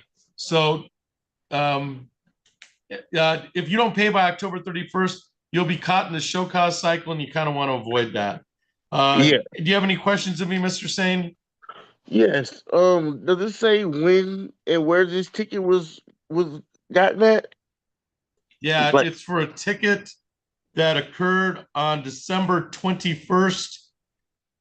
December 12th, 2021 at North Cedar and Liberty. Yeah, and it was a traffic stop expired plate. Can you tell us what the car was? What car was it? It was a 2004 Toyota with a vehicle plate of DUG 9853. The Camry? I don't know. It just says a Toyota DUG 9853. Year is 2020. Okay. That was the plate. Okay. All right. So you have till October 31st. You're all set, Mr. Sane. Okay, appreciate it. All right. Thank you for your appearance today. You will.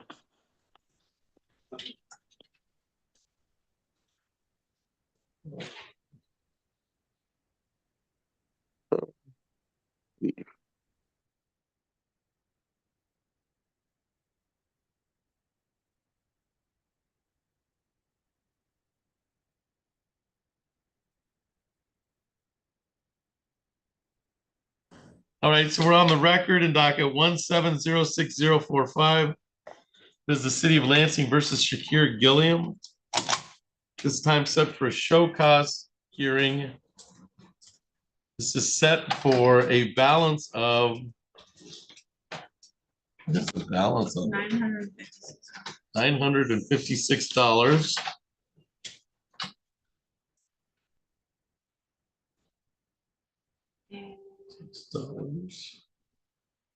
And Mr. Gilliam is not in the Zoom courtroom, physical courtroom, or in the hallway.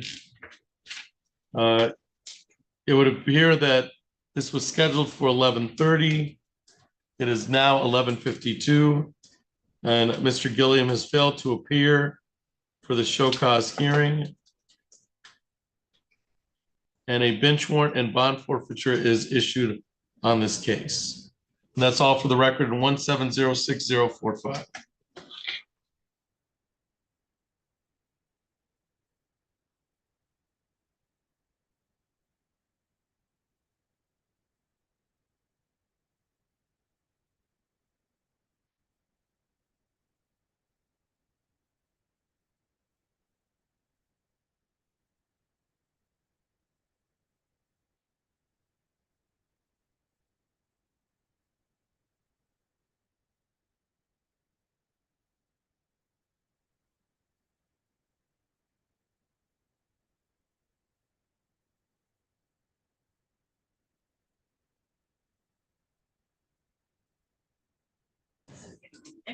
All right, so we're on the record in docket T01036235. That is City of Lansing versus Darlene Rowland. This time set for a show cause hearing. It was scheduled for 11:30. It is now 11:53. It would appear that Ms. Rowland has failed to appear for show cause hearing today. I do not see Darlene Rowland in the Zoom courtroom, physical courtroom, or hallway. It would appear the defendant has failed to appear for show cause, and a bench warrant and bond forfeiture will be issued. And that's all for the record in T01036235.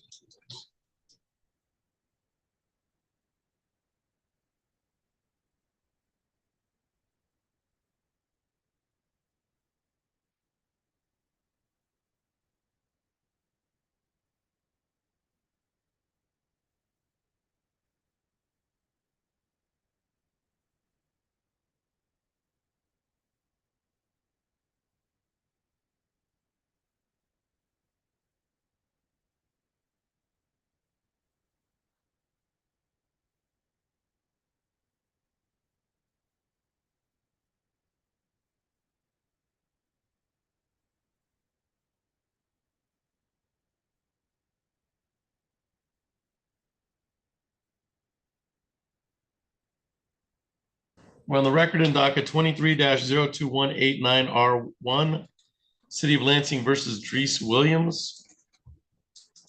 This was set for 11:30. It is now 11:55. And it would appear, I do not see a Drees Williams in the Zoom courtroom, physical courtroom. Nobody answered by that name in the hallway. It would appear that the defendant has failed to appear for show cause. This was a show cause for an outstanding balance of $150.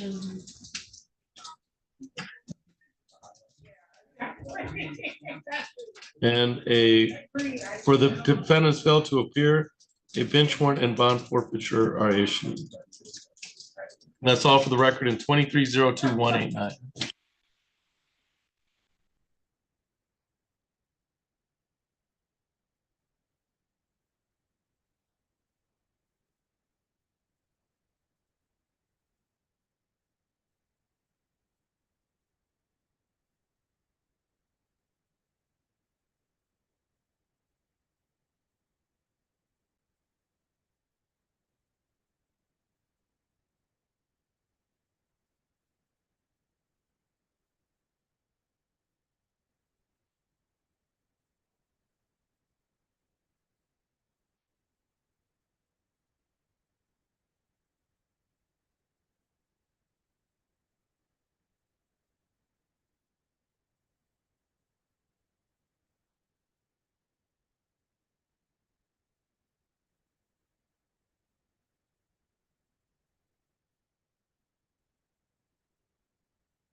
All right.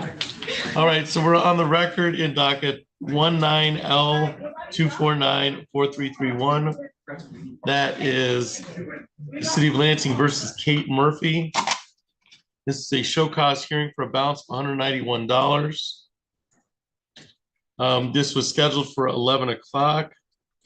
It is now 11:57. And it would appear, I do not see a Kate Murphy in the Zoom courtroom, physical courtroom, or waiting room. There was an indication that Miss Murphy is going to show up late. We're pretty close to 30 minutes after, or 45 minutes after, we're 57 minutes after the actual time of the hearing. So I'm going to issue so it appears the defendants failed to appear for the show cause, and a bench warrant and bond forfeiture is issued.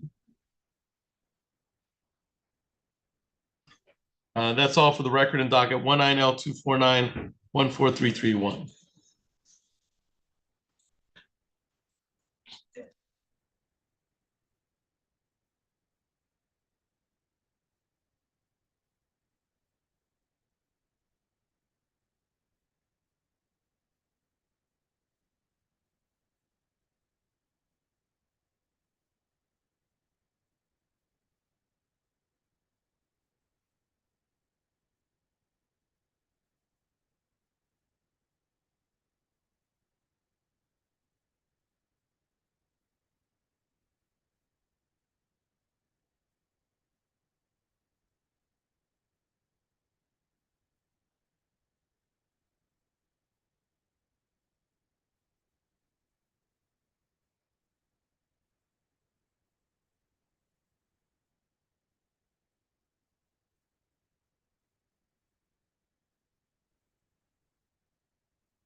So, Mr. Beasley, this was arraigned on, looks like September 23rd by the magistrate.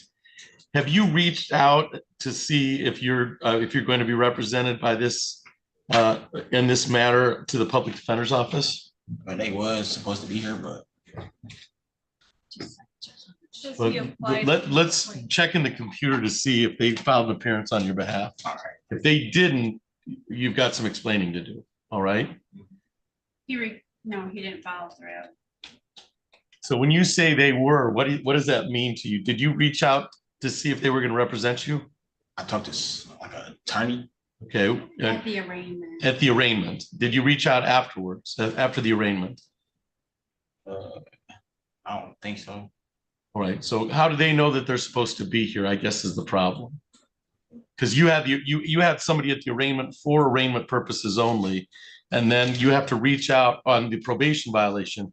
You have to reach out for them to say that they're going to represent you. So you have to make financial application, because that's what I was guessing happened, is that you had retained, you had what? Did you have retained counsel at the beginning of this? Yeah. And then you ended up with Miss Sutter? I think they must have changed it. All right. Well, that's on the file itself, and then you pled guilty and you're on probation to me. So the problem is that you don't have a lawyer today.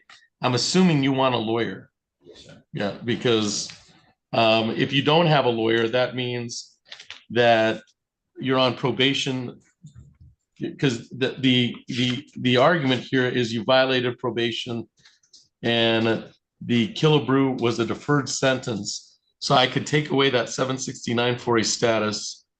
And it was probation for 9 months. There's a lot. What I'm saying is there's a lot to lose if you violated your probation. So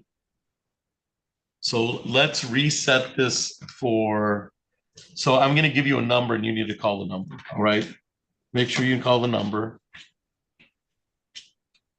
Do you have the number on the PD form? I do.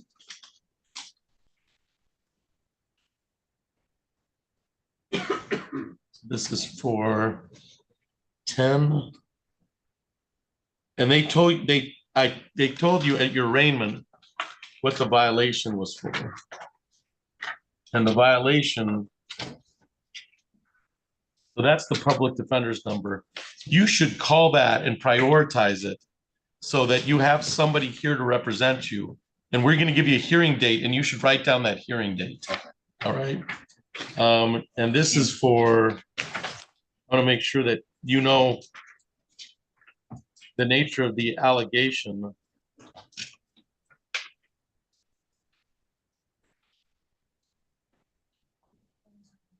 Not yet. I will once we. All right.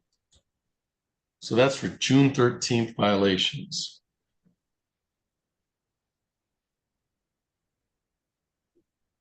Sentence. All right. All right, so we're on the record in docket 23-00026. That's people of the state of Michigan, people of the city of Lansing versus Davion Beasley. And sir, you are Davion Beasley, is that correct? Yes, sir. Right. You are not represented by counsel today, is that correct? All right.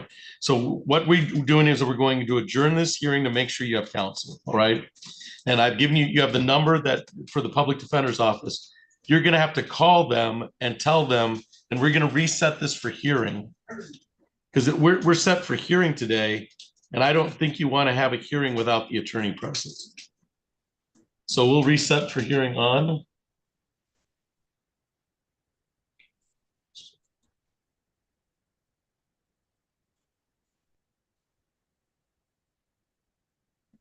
We don't have an ordinance time until the 22nd, just to bring it out.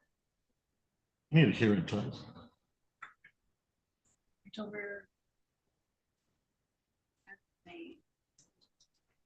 October 10th at 9 o'clock.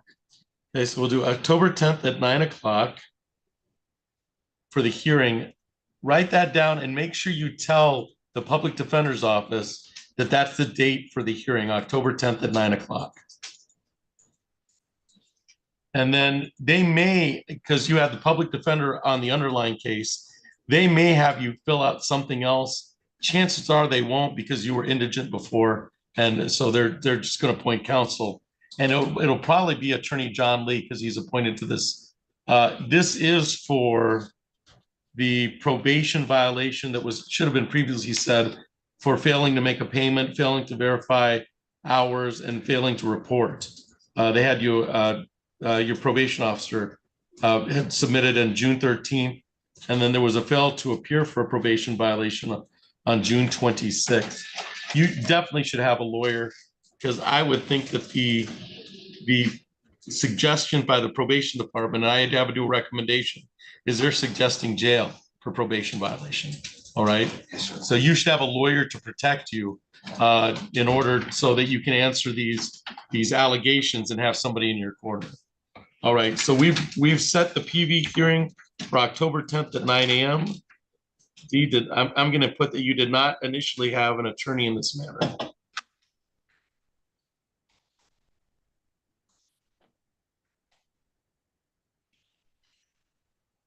So prioritize that so that you call the public defender's office so they know they should represent you on October 10th at 9 a.m. All right, sir? Yes, sir. All right. Do you have any questions of me, Mr. Beasley? No, sir. We'll see you on October 10th, all right? All right. Anderson's not here, right? I don't. So let's hold off on Anderson. And then let's go on, let's do the civil cases that we have. The two. So Miss Shijing, is that correct? But we're gonna have you here, but we're gonna put some, since that might take a little bit of time, I've got two other cases to call. I'm gonna put those on first, okay? And then we'll call that case. Miss Spencer's here by Zoom.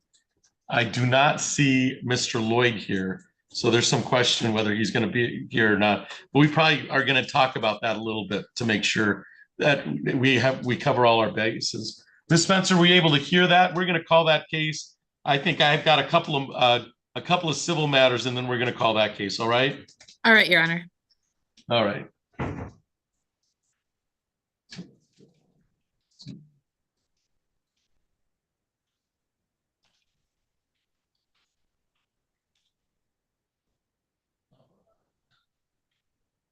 Because I don't think Mr. Lloyd's going to join us today.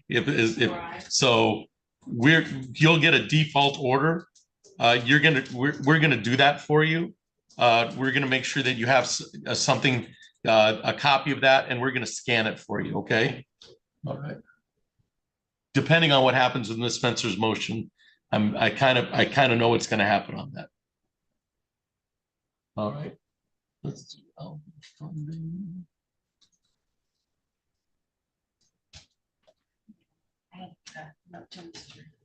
All right, so is Ms. Couples, or you're here, and is there a representative of LVNV funding?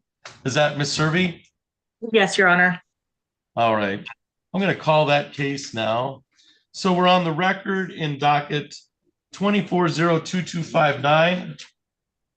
That is LVNV funding versus Kim Couples. Will the parties please introduce themselves for the record? Ms. Serby, you're here on behalf of LVNV funding and Mr. Rusin? Yes, Judge. All right, and ma'am, you are Kimberly Couples, is that correct? Yes, sir. All right, and you can hear me all right, Ms. Couples? Yes, I can, sir. All right, thank you. This is the time set for a motion for summary disposition. I have that on July 9th, all parties appeared, met in a breakout room, and a pretrial form was filled out. Ms. Serby, did you want to meet with Ms. Couples on this, or did you want to just proceed? I think this motion comes from you, is that correct? Yes, Judge. I think we're good to just proceed. Plaintiff wants to proceed on this motion. All right. All right, let me pull your motion up.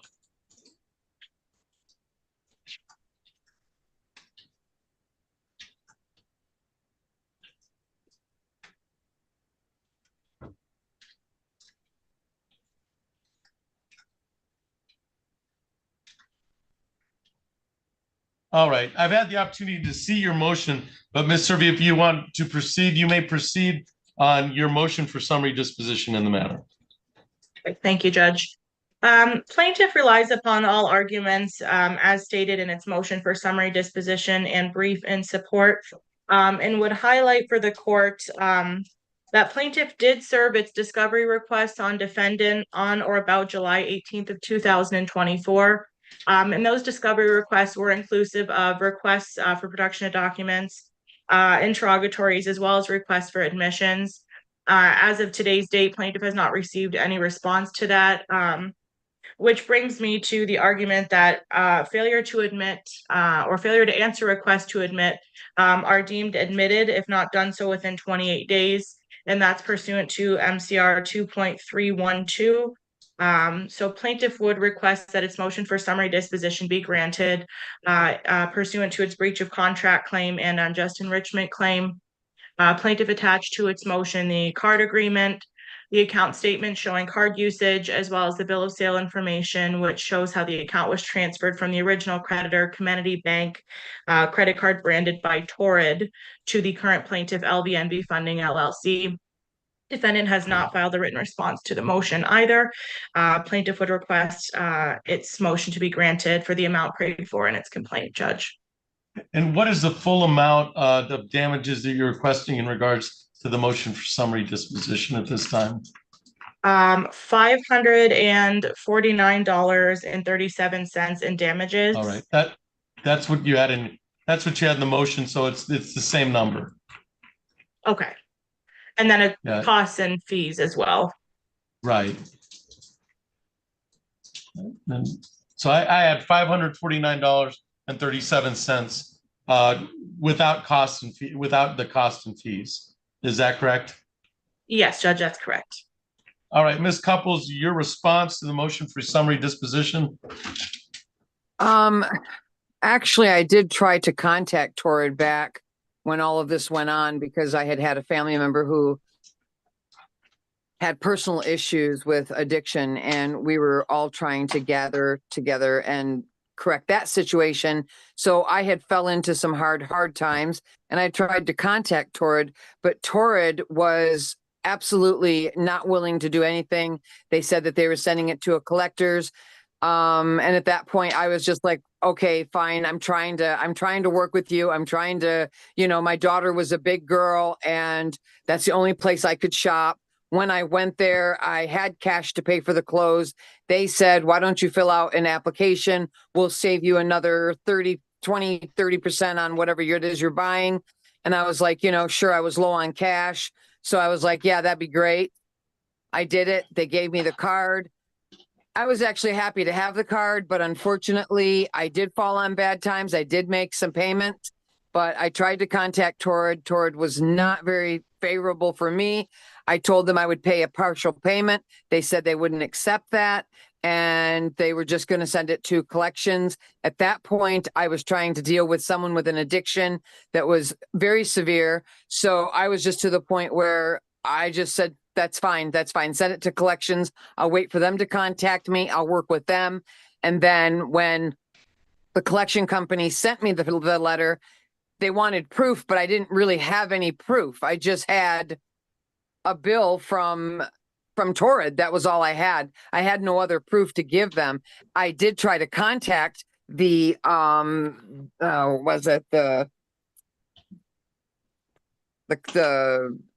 Richard Rosin's office, and every time I called, it was literally, I think that was his name. It's I Rusin. called the office. Yeah, I called the office, and I never got an answer. They just rang and went to a voicemail. I never got answers back. So I've tried to resolve this with them and by contacting them, but they were hard to get a hold of. And I mean, at this point, I'm on SSI. I'm on a very fixed income. I told them that when I was at the store. I said, I won't get approved. I'm on SSI. And she said, you'll be surprised who gets approved. I said, well, I mean, it was very tempting. These clothes are not cheap.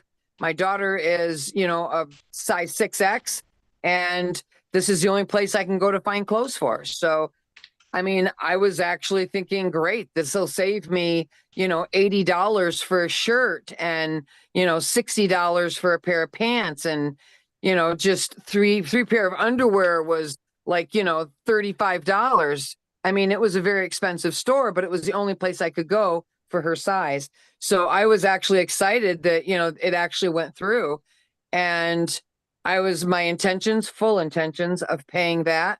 But when I fell into hard times, I had to go with the addiction first and deal with that person first.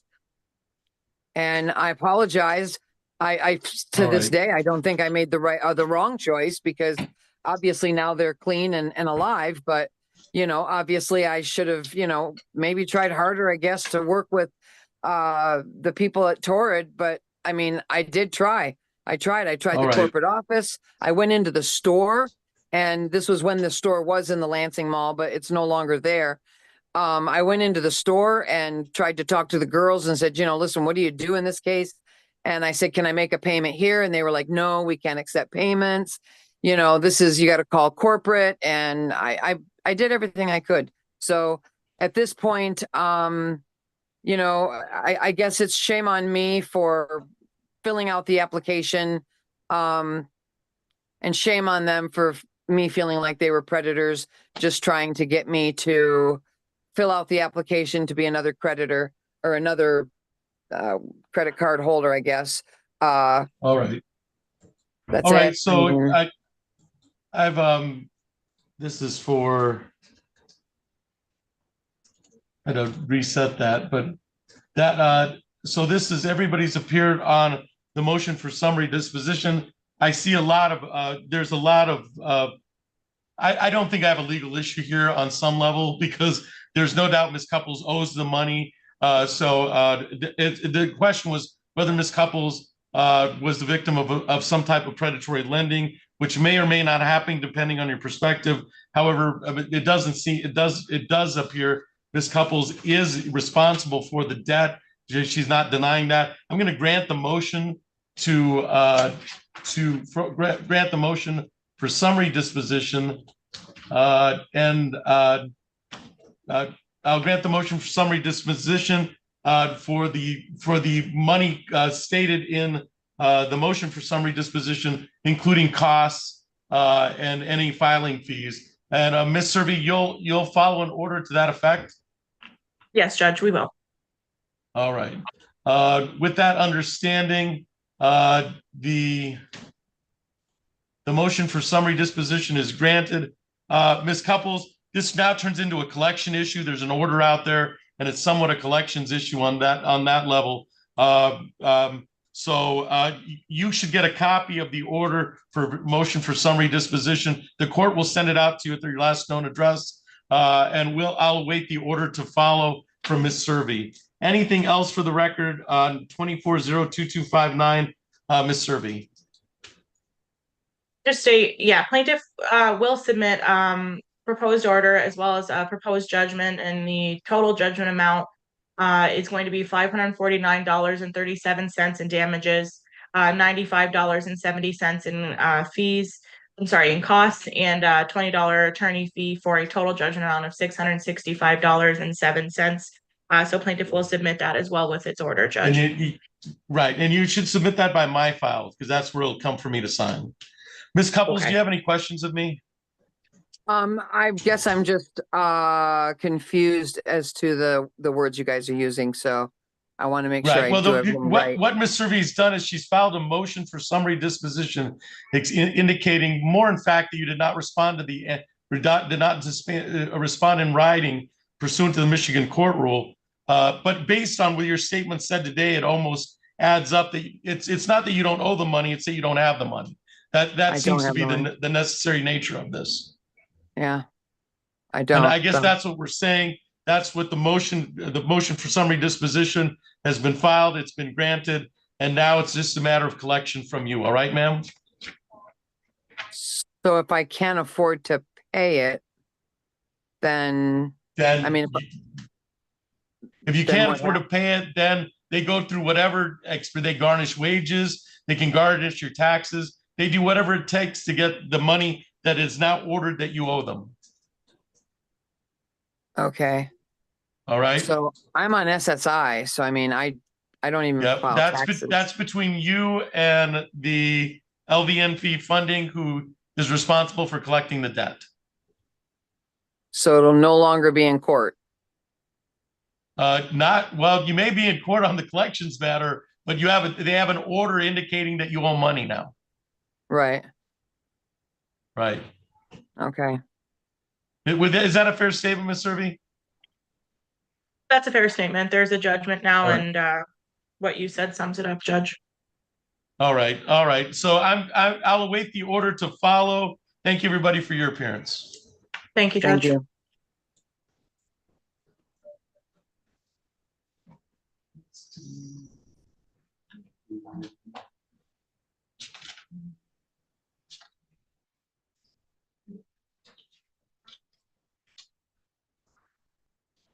And then Mr. Anstendig, you're here from Progressive?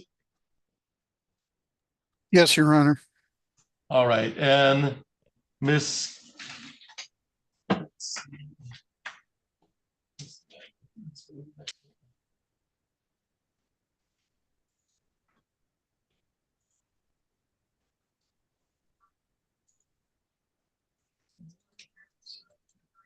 And then Angela Carmona Baca and Alberto Esquita. You can come in here and have a seat.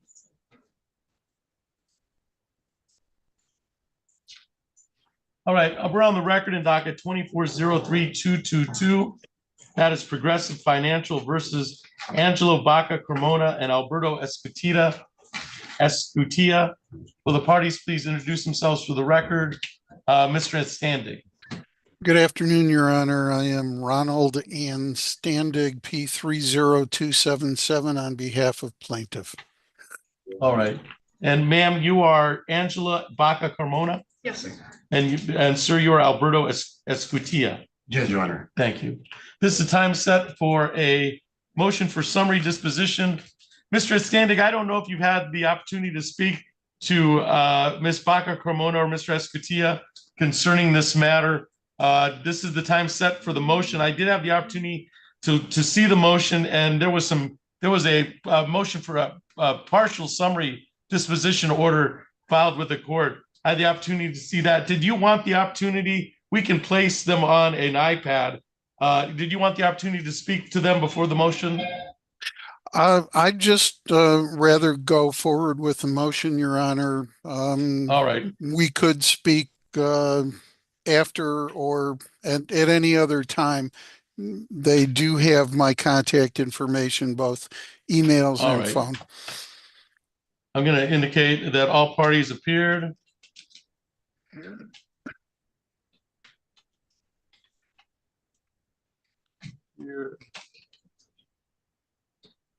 On motion. All right, Mr. Astandig, you can proceed on your motion and let me pull it up. Because I know that I also have the motion. You may proceed. Thank you, Your Honor. As occurred in the previous matter before Your Honor, I will stand on the written motion. And just highlight a few of the items. What we are seeking the court to do this afternoon is to find that there is liability on the defendant's part to the plaintiff in an amount to be determined at a future hearing. Based on the requests to admit that were served upon both Ms. Baca Carmona and Mr. Escutia, there is no real genuine issue as to the liability in this particular case. Ms. Baca Carmona had the authority to operate Mr. Escutia's motor vehicle.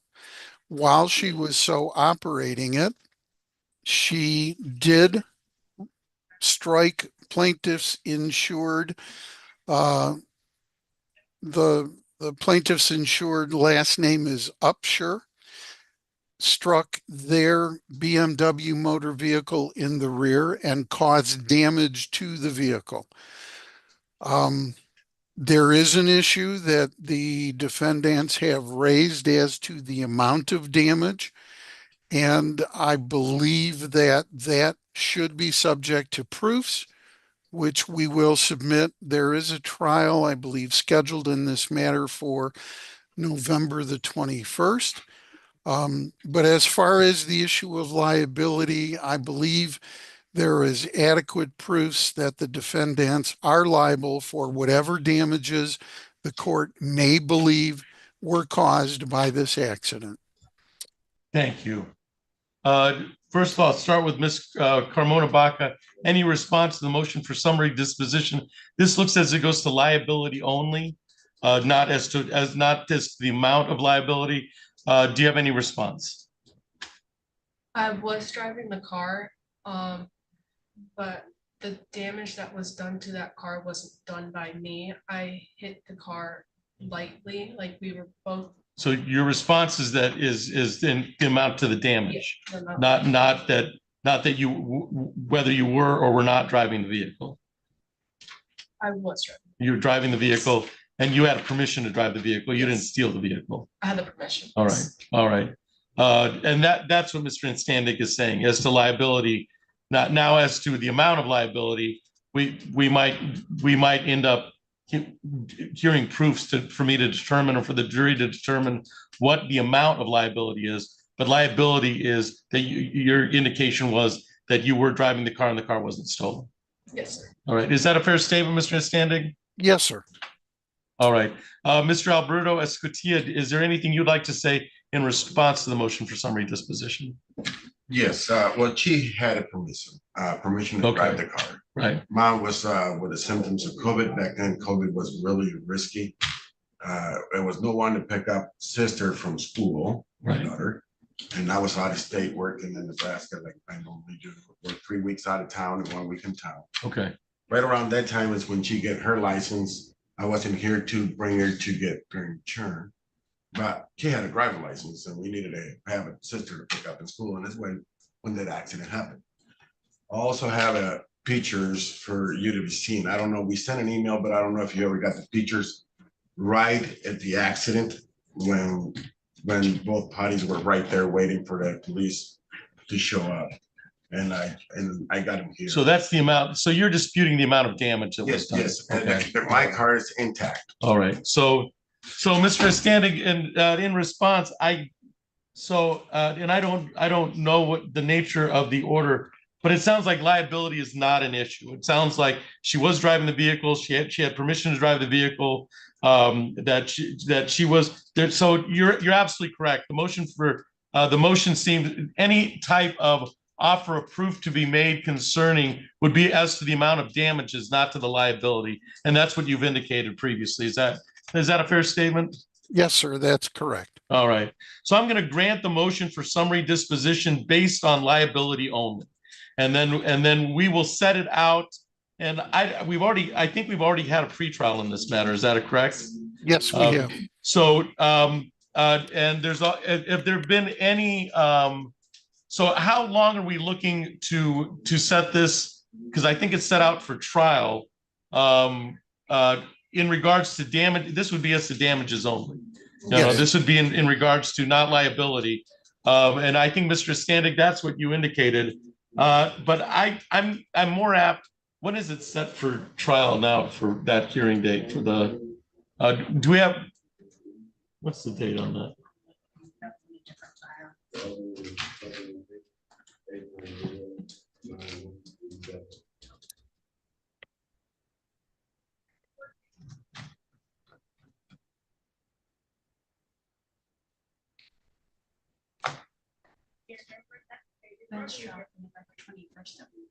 Okay, so this is set for November 20, the bench trial is set for November 21st at 1:30. Yes. All right. So let's do a control date a week before that. All right. So we'll have a control date so the parties can talk. And if this is resolved in regards to damages, if not, then each side can make its issues based on the proofs, and I'll decide what the damages are. But I think it's better if the parties have the opportunity to share with each other what they have and come to a resolution. Does that sound fair, Mr. Standig? Well, it does. I do have a little concern, however, Your Honor. Along with the requests to admit and interrogatories, plaintiff also filed a request for production of documents. This is now the second time that I have heard that there are photographs in possession of the defendants. It's actually, I have sent them to you as well, right, by email. I don't recall seeing those. I do know that even before suit was filed, my client had directly submitted their proofs to Mr. Escutia. So they are in possession of all of our documents. I will make certain that exhibits are submitted ahead of time. I will double check and review. Can you just tell me, Mr. Escutia, how many photographs are we talking about? 4 or 5? Do you have a number? I have 4 photographs that were taken right at the accident, right in the scene. And those have been provided, those have been emailed. Yes. And then what are the rest of the photographs? Those rest of the photographs were sent to their insurance when they were trying to collect the first time, threatened that we were getting sued if we don't pay. And I asked them for a proof of the damage of the car. And they sent me photos where the frame is bent and everything. They sent me everything. And that's why this cost $6,000 to fix something when my car didn't have hardly any damage at all, if not any damage. All right. So, Mr. Standig, you probably want all the photographs, right? I do, and sir. So how many photographs do you have there? Right here, Yeah. 1, They sent 2, 3, 4, 5, 6, 7, 8, 9, 10, 11, 12, 13, 14, 15, 16, 17, 18, 19, 20, 21, 22, 23, 24, 25, 26, 27, 28, 29. And then you're 4. And my 4 that we took. So that's the day of the accident. So that's 33 exhibits. Did you want, what's the easiest way to get you all 33 of those? Email, Your Honor, would be the best. Email? All right. Yes, sir. And do you have a preferred email address that you want those scanned to? It is the email that's attached to all of my pleadings in the caption. All right. So there should be an email attached. Go ahead and read that for the record. So rentstanding@stillmanlaw.com. Yes. All right. Perfect.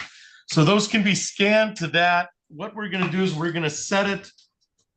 We'll set it for 2 weeks before the control date because the date we have is November 21st. Just in case there's any issue, let's set it for November. And that would be November 7th would be a Thursday, probably the 5th. Do we have the 5th open in the afternoon? Because the 7th is a Thursday afternoon. It's a PCC day, so we have several stuff in the afternoon. On the 7th is a PCC day? Let's do it in the afternoon then. What am I calling this? We're gonna call this a controlled date pre-trial meeting, just to make sure everybody's got all the stuff for What time is it? sometime in the afternoon. 2:30? Yeah. How can I get those photos to the court so everybody has? I won't get the court. I won't get it until they admit them as an exhibit. But you should get them to Mr. Standig, and then in regards to, he'll know what you're offering to prove the damages, okay? Once they're admitted, I get to see it, and then I'll make a decision on how much is owed and the merits of the case, unless the parties are able to work it out previously. So let's, secondary. All right, so Mr. Standig, I don't know if I've signed the order that you, but in any regards, you can refile it, or I can look at, that orders is to liability only, as you indicated. It is, and I did Okay. include a proposed order in my pleading, but if it's easier, I will resubmit it through the My File system. Let's just do that just in case. So we'll set for a control date, and that's really to make sure everybody has the correct discovery. We'll set it for November 7th at 2:30. All right. And then the bench trial on the case is set for November 21st.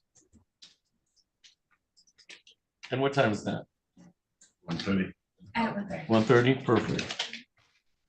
All right, the parties can be in touch with one another up until that date. But on November 7th, we'll make sure that discoveries aside, that we have all the exhibits and that we're ready to go to trial on November 1st, all right?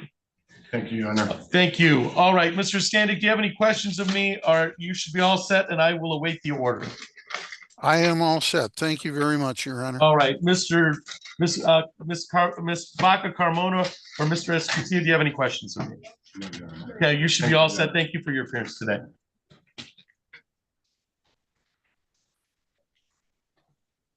Sure. Mr. Broom is scheduled for one of us.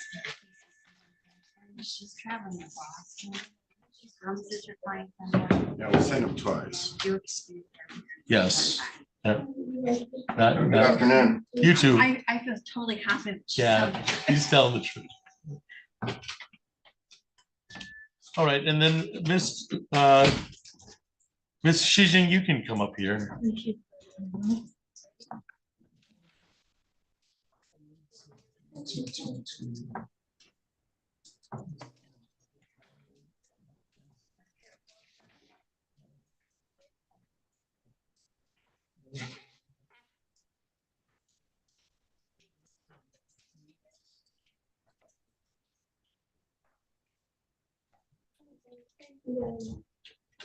All right, so this is twofold today. We have, so we're on the record in docket 24-00175, and that is Shijing Hu versus Aldez Lloyd. Will the parties please introduce themselves for the record? And Ms. Spencer, I'm in possession of your motion.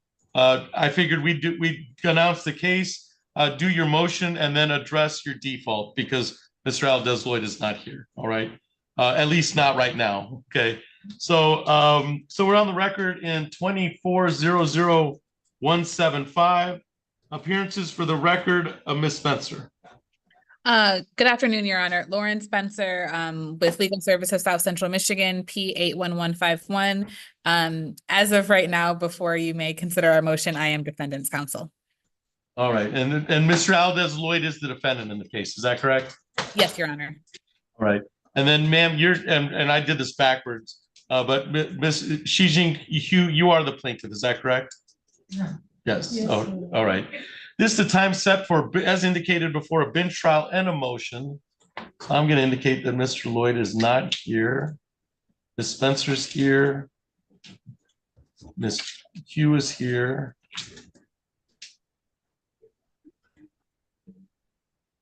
All right. And then first off, we have a motion from the Ms. Spencer from Legal Services concerning concerning representation today. And I was in possession of the motion to withdraw. Ms. Spencer, you may proceed. Thank you, Your Honor. Yes, as per the information provided in my motion, I am seeking to withdraw counsel for Mr. Lloyd. As explained, I have had no meaningful contact with him since August 13th of 2024. And as such, I don't believe I'm able to, represent him given the significant breakdown in the attorney-client relationship.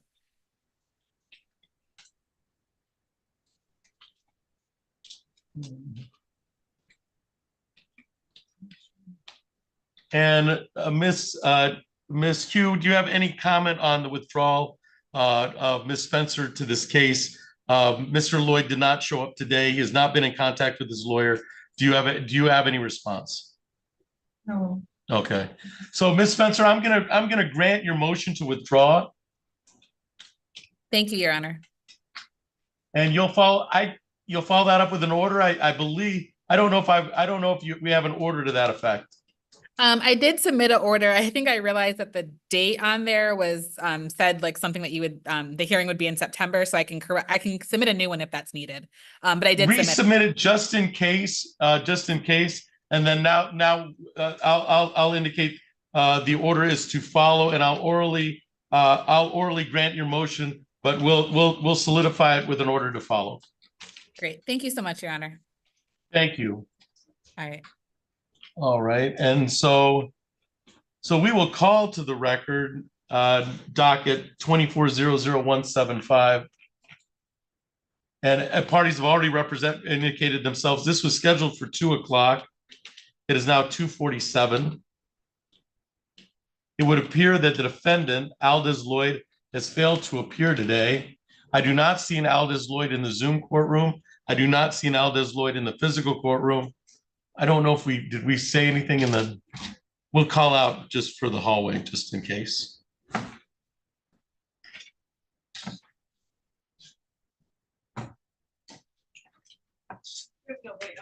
All right, so defendants failed to appear for the bench trial, which does not come as a surprise since his counselor has not been able to get a hold of him in this regards. And therefore, Miss Q, I'm assuming you're asking for default today, is that correct? Yes. All right. So the default judgment is requested. Now, there's several options here, okay? There's two, because we're going to do the order for you, all right? And so you'll have the order all done, and we'll scan it. So it's already been scanned, so you'll have a copy of it, all right? There are two ways we can go.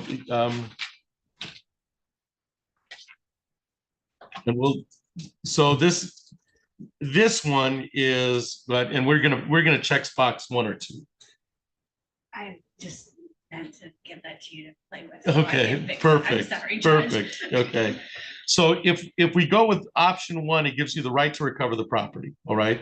And then you get 10 days from that date, which is October 11th, to come to me and say, I want an order of eviction. I want the sheriff, we're removing all the things, and he's out. Okay. So that gives you the right to recover the possession of the property. All right. There's also, if you want back rent, there's a different way to do this. Okay. Because I don't know how long Mr. Aldez has not paid rent. Okay.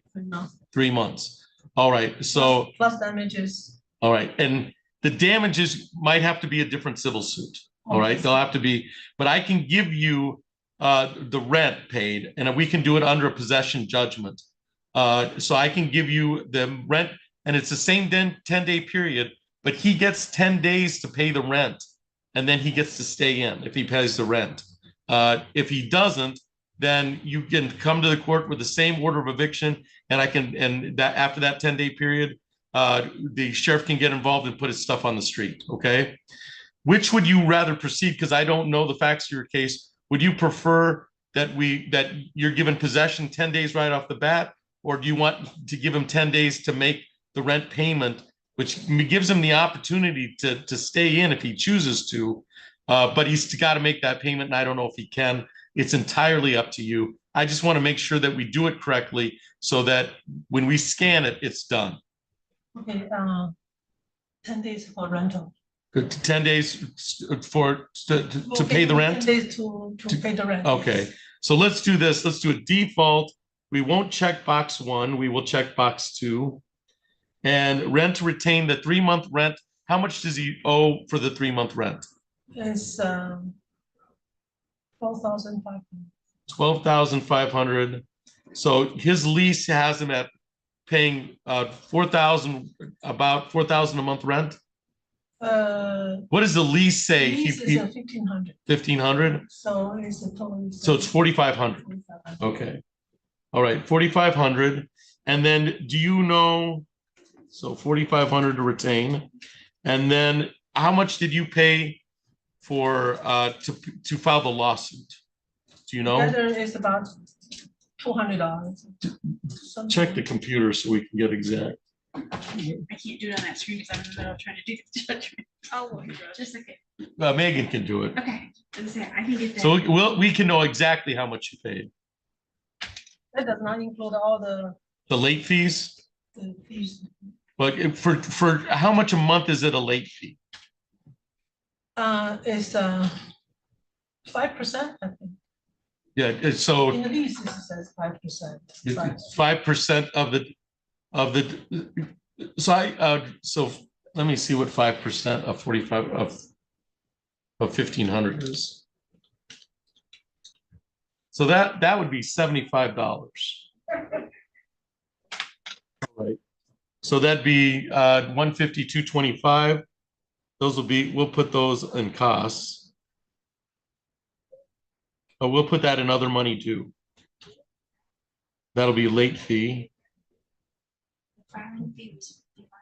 55. All right, so $55. Got a sum fee of $20. What is that? Motion fees. Motion fee of $20. So let's make that $75 then. And the mailing fee of 50 cents and a form fee of $1. So $76.50 for court costs. All right, so we're gonna make this look pretty, and then I'm gonna sign it, and I'm gonna have you review it first. All right. So rent to retain, it would be $4,500 for the 3 months. The late fees will be $225. Court costs of $76.50. I don't know what the total is on that. Do you want me to give you the total of that? I just never know where to put the stuff. I know where to put the. So rent to retain is 4,500. Not 12, okay, 4,500. Other money due is $225 for the late fees. Okay. You can get other money due, and costs are $76.50. And then I'll give you a total for that. It does it. It's $4,801. $4,801.50. So I'm checking. All right. So the plaintiff, so I will check for A. The plaintiff can apply for an order evicting the defendant if the defendant does not pay the plaintiff or the court the amount due in item 2D above, or does not move on or about before October 11th, 2024. Box 5 is checked. Defendant may be liable for money damages. That's the estoppel. 6 is checked. That partial payment will not prevent the eviction. And then there's no money judgment at this time because you did not pay for money judgment at the very beginning of the case. I checked. All right. Yeah, that So was. yeah, so no money judgment of the time. So I'm gonna make this look good, and I'll sign it, and you'll get a possession judgment scanned for the amount of $4,801.50. If there's additional damage to the house once you do that, that might require a different civil suit. Okay. So what about the cost for repair when he was here? All a separate civil suit. Yep. I'm giving you rent to retain, other money for late fees, costs, and total, the damages I think are, so the total is $4,801 for the prior rent and the rent retain and the late fees. You might have more than that in damages. That's going to require a different lawsuit. Okay. All right. Let me look at this. I'm not sure if it's actually box 1 or 2 because I don't have numbers on these sectors. So yeah, you got, it's box 2. So we got to reprint that. There's now due to the plaintiff for non-payment of rent and other money due under the lease. Mine doesn't say that. What does yours say? It doesn't have, it's just, it has a bunch of boxes. It doesn't say anything. No, How do you know to check it? well, see, it doesn't. Rates of rent, no order of eviction, it may be issued, may be liable for, you don't want to check the money damages. That's. How many damages are? So all of it's right except for that one, the one that I circled. Yeah, and I'm trying to figure out how to get that off of there. Didn't we just white it out last I guess you just print it again and we'll white it out. time? But it shouldn't be this complicated. It should not be this complicated. I would agree. Oh, I bet it's this one.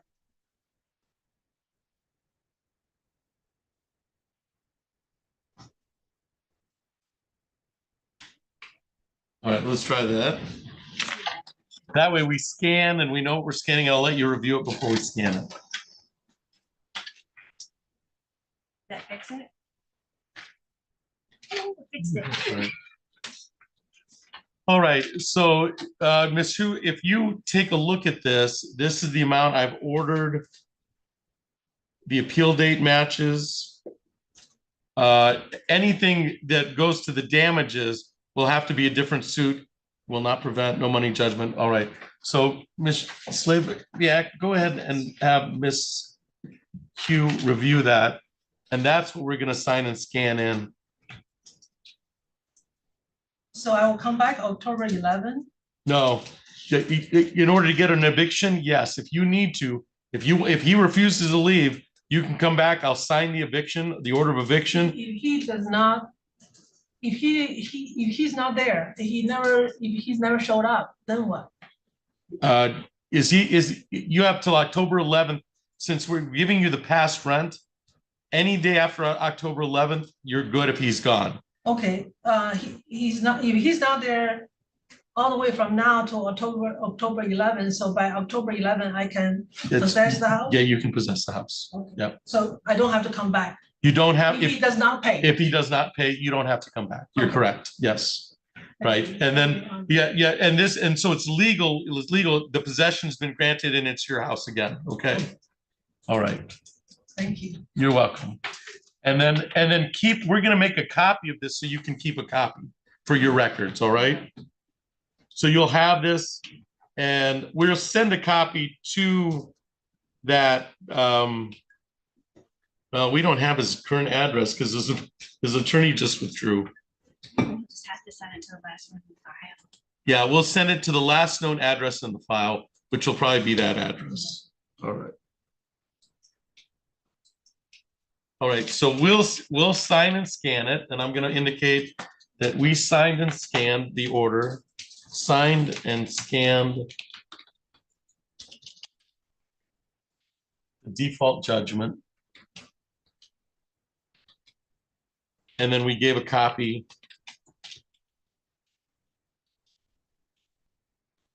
plaintiff. And that will, at least in this segment of making sure that the property is in the correct possession. Let me make sure I'm tearing it. All right. All right, so you can sign and scan that and make a copy for Ms. Hugh.